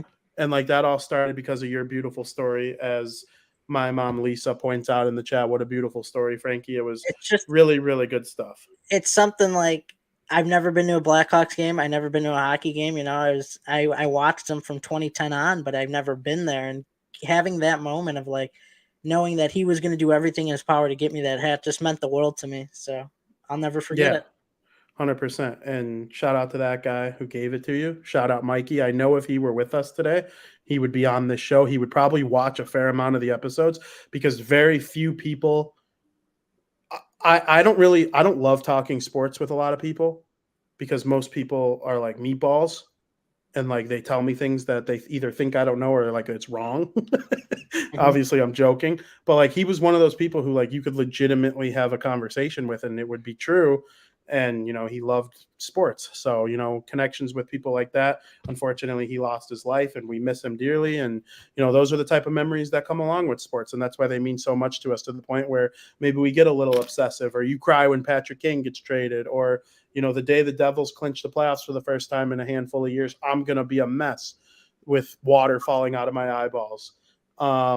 It means a lot to us. So, that's why I like doing this show. We help bring it out of people. We heard some wonderful stories. Like how long do you think it's been since Sean Sierra shared that story about the Edmonton Oilers with someone? It's probably been a while. Could be decades. But it probably meant the world to him to like share such a great story that means a lot to him personally. And, that's what we do here. That was the point of this show all along. Wasn't because I think I know so much about hockey. It doesn't matter how much we had a couple people on this show who are like the extreme casual fan. Skylar and Joe have probably watched as many hockey games in the last year as I have in the last week. But they had a moment that they remember from the sport like that. That was the point of the show. I'm happy Aldo gave us the opportunity, and that was the first 100 episodes. Greatly said. We also like to talk about a bunch of random bullshit on this show too. Frank, what you watching this weekend, boy? Pony up. Finishing season 6 of Game of Thrones. Oh, we're in the home stretch. You made fun of me last week. Like, you're always on episode 3 of Game of Thrones. Well, look at that. Look how far we've come since last week. I'm excited. You've come very far. So we grinded this past week. We watched like 5 or 6 episodes this past week alone. Not only that, the premiere of Survivor season 44, I think it's 44, kicks off tonight. I am stoked. I can't wait. And you know what happens when Survivor season's over? The second Survivor season, because we had Fall Survivor, now Spring Survivor. We get ready for Big Brother 25. Can't wait. Kicks off this summer. And I'm sure that'll be a big talking point on the show while the NHL goes through their off season. So yeah, during the whole off season, period 3 is like, let's talk shows. I can't wait. Yeah, 100%. I'm going to be watching Survivor, the first step tonight. Mandalorian season 3 dropped tonight. I'm not yesterday watching night. it because I got to watch the Bad Batch before that. But I am caught up on the Mandalorian. I have watched the You first 2 mean seasons. Book of Boba Fett? You don't have Book to of watch Boba, Bad yeah, Batch. the Book of Boba. Yeah, I mean, I am Although caught up on Mando. season 2 of Bad Batch did drop, and I'm still Mhm. halfway through the first season. I got to finish it, but I will.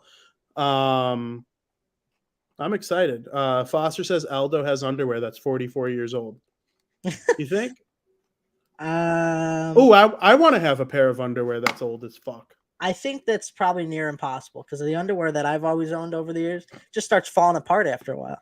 And I Or haven't they owned like it- go missing. Yeah, and I haven't owned it 5 years, so it's like 44 years. That thing would just like disintegrate. Yeah, there would have to be like a residual stain on there too, just from And not like only that, but the some. stitching starts to come undone. I mean, unless you just redo the stitching. But Aldo doesn't strike me as a guy busting out his needle and thread, sitting there trying to get a new pair. Nothing lasts forever. For all good things, it's true. Frank, what a show! It was what a an great absolute show. Mhm. I have enjoyed this to the fullest extent. May the next 100 be as fun, if not better than this. I'm sure we will be loaded with, insane guests. I want to have more NHL players. I want to have more elite NHL analysis.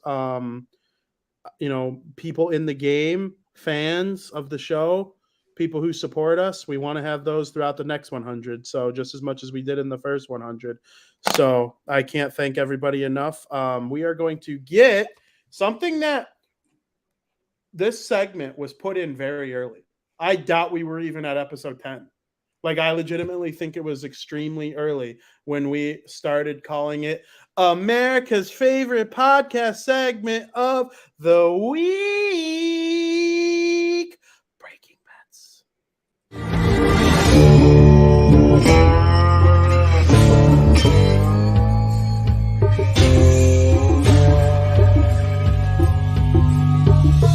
Where's my money, bitch? This is my own private domicile, bitch. I got a question to ask you. Lay it on me, pal. Because when the 3 of us were hosting this show very early on in the early 30s, okay? Yeah. Breaking Bets was discussed about happening, like turning into a thing. Did we add it with you? Yeah, I think you sometimes occasionally gave picks, but you never called it Breaking Bets. It wasn't every week until I was on, because I remember telling you like, "Oh, that would be perfect. Breaking Bets is a great idea. It makes sense." I said I never seen Breaking Bad, but I remember talking about that. You know what I'm thinking of from episode 10? We had a segment called Overtime. Yeah, that's probably because we haven't done overtime with me. That's what I'm thinking of. It was the first period, second period, third period. And then I would randomly decide when it was overtime. I don't even think I have any notes of overtime in this. Overtime's not even a clip now. It's not? No. Oh, that's funny. This is a new notebook. The oldest episode in this notebook is 89, where we talked about Alex Ovechkin scoring 800 career goals. Marner was on a point streak. Jack Hughes had an NHL record longest shift. Okay, so this is from my trip to New Jersey. And then Aldo created the whole graphic, and then here we are. Yeah, you're right. I'm wrong. It was overtime I was thinking of. Overtime had 2 purposes: for Joey to give picks and for me to advertise fan-sided articles. That was what overtime was. And I wouldn't do it every week. It was supposed to be like a surprise. Like, are they going to do overtime this week? Are they going to make it to overtime? We made it to overtime a fair amount, but it was fun. I enjoyed that. Yeah, for sure. Well, now, make me some damn money. Without further ado, let me put up the graphics. Everybody, they love the graphics. Ooh, he's on a heater. Hey, he's my on other a heater. graphic, Uh-oh. Are you not on a heater? I think Aldo got rid of it for the Skylar one. Oh. Well, that's all good. I'll redo it after. Like It's not for that, NHL, MLB, all yeah, that. like the record. Yeah. It's not that hard. I'll just Yeah, do it but after. this is accurate though, right here. This is accurate, yeah. Okay. Because I know in the NHL I was 6-2, which is just unbelievable. Because I think NHL is like one of the hardest sports to It's the bet on. hardest one to bet It on, is. though. It I'm really 6-2. is. What maybe breaking bets, keeping track of it's the only thing that needed to change.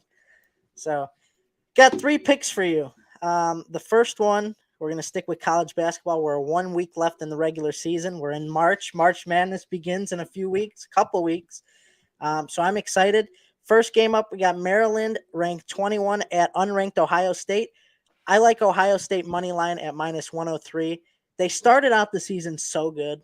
They were like 12-5 or 10-5. They were on a heater. Then they had a stretch where they lost 9 in a row. And now they're like 5 games under 500. They've been in such a slump. They finally got their act together last week against Illinois. I look for them to have another big win tonight against Maryland. I do think Ohio State's got a talented team there. They were plagued with some injuries very early on towards midseason, which is why they lost 9 in a row. They looked good last week. That's the Ohio State I know. I think they're going to show up once again. Ohio State money line at -103 is what I liked against a ranked Maryland team.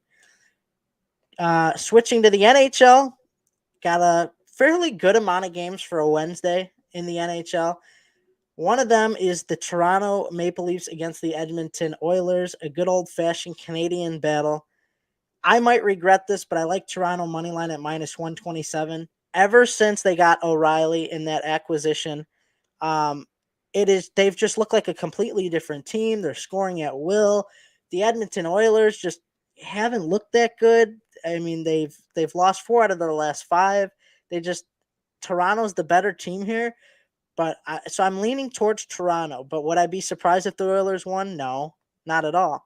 But I like the value at -127 you're getting with Toronto. They're the hotter team right now. I think there's a ton of EV value with the Toronto money line. So I'm going to take Toronto money line at -127.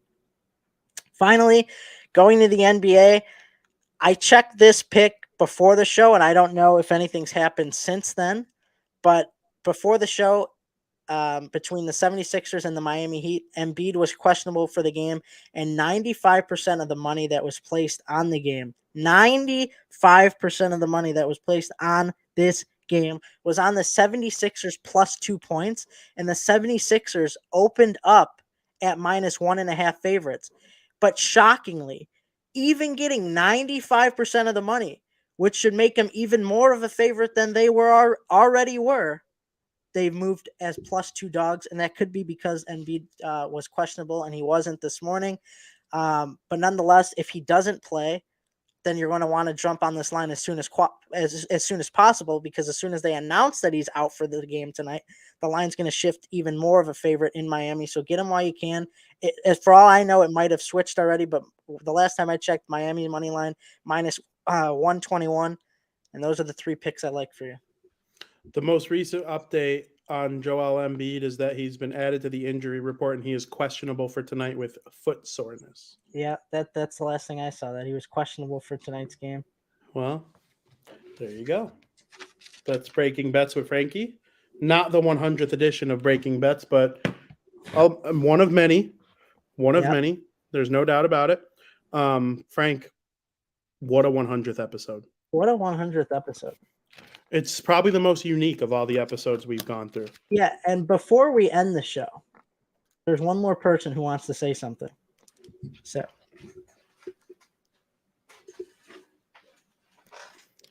Gee! I just wanted to come on really quick and say how proud I am of both of you.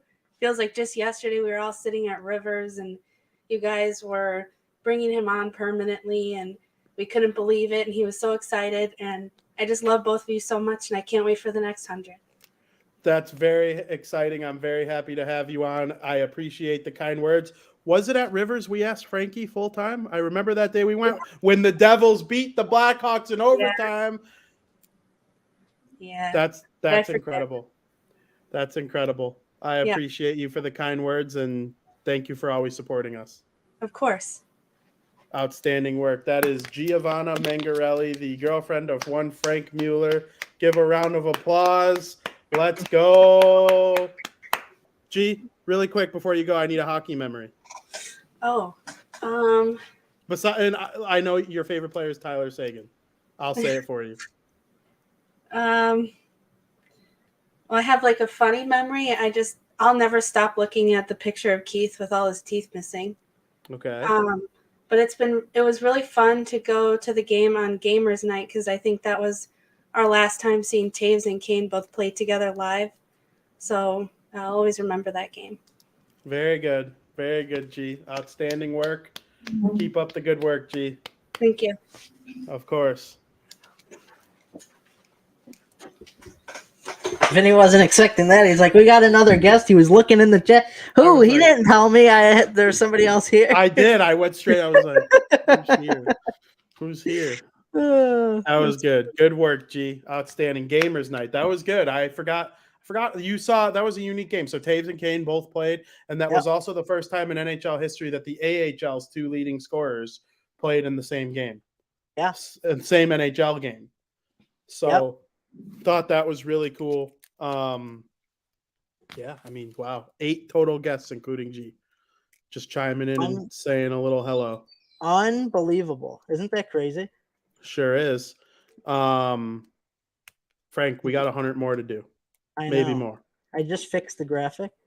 Where will 200 come in? Are you that good at math where you could tell me where episode 200 will come in? Yeah, it'll I think I could peg the day almost. Go ahead. It'll be like, because you have to take into consideration there's 52 weeks in a year. Yeah. So you do 52 and 52, which would be 204. So you subtract 4 weeks, which would be a month earlier than today, which would be February 1st.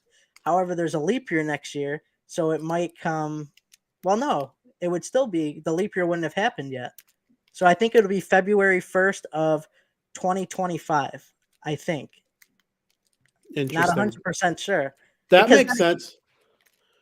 The first day of this show was... Actually, I lied.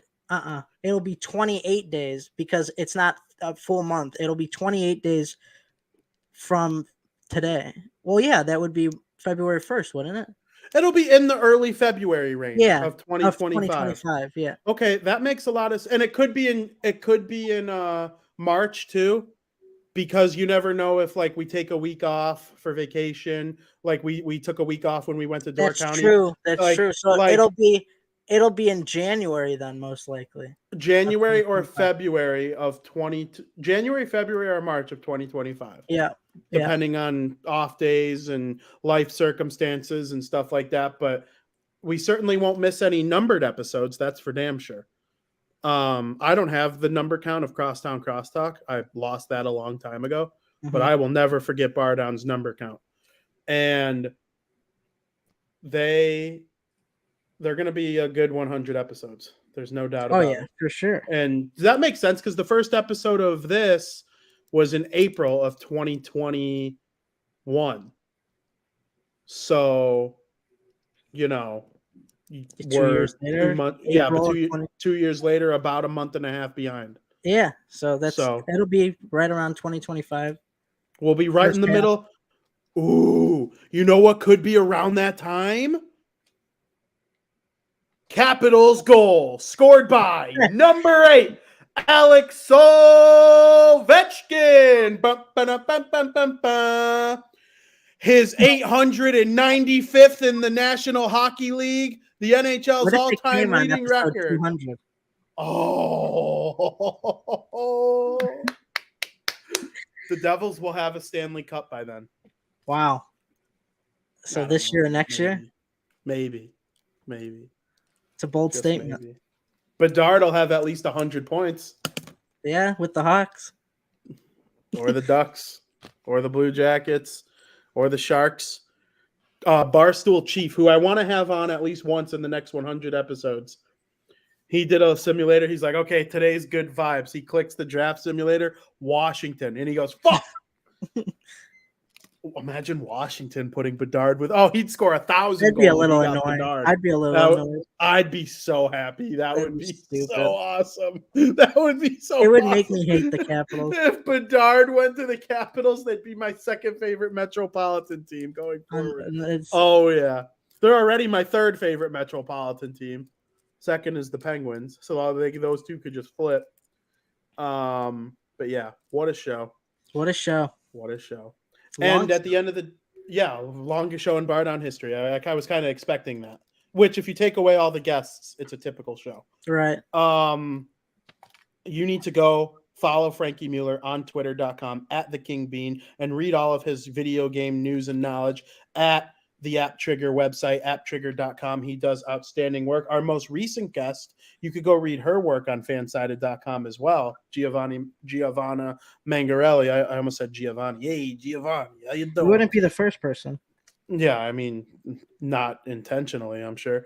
But yeah, make sure you read Frankie and G's work. You can find it all on Twitter and through their personals. And then, of course, you could go to my Twitter @Vinny Parisi and read all of my stuff.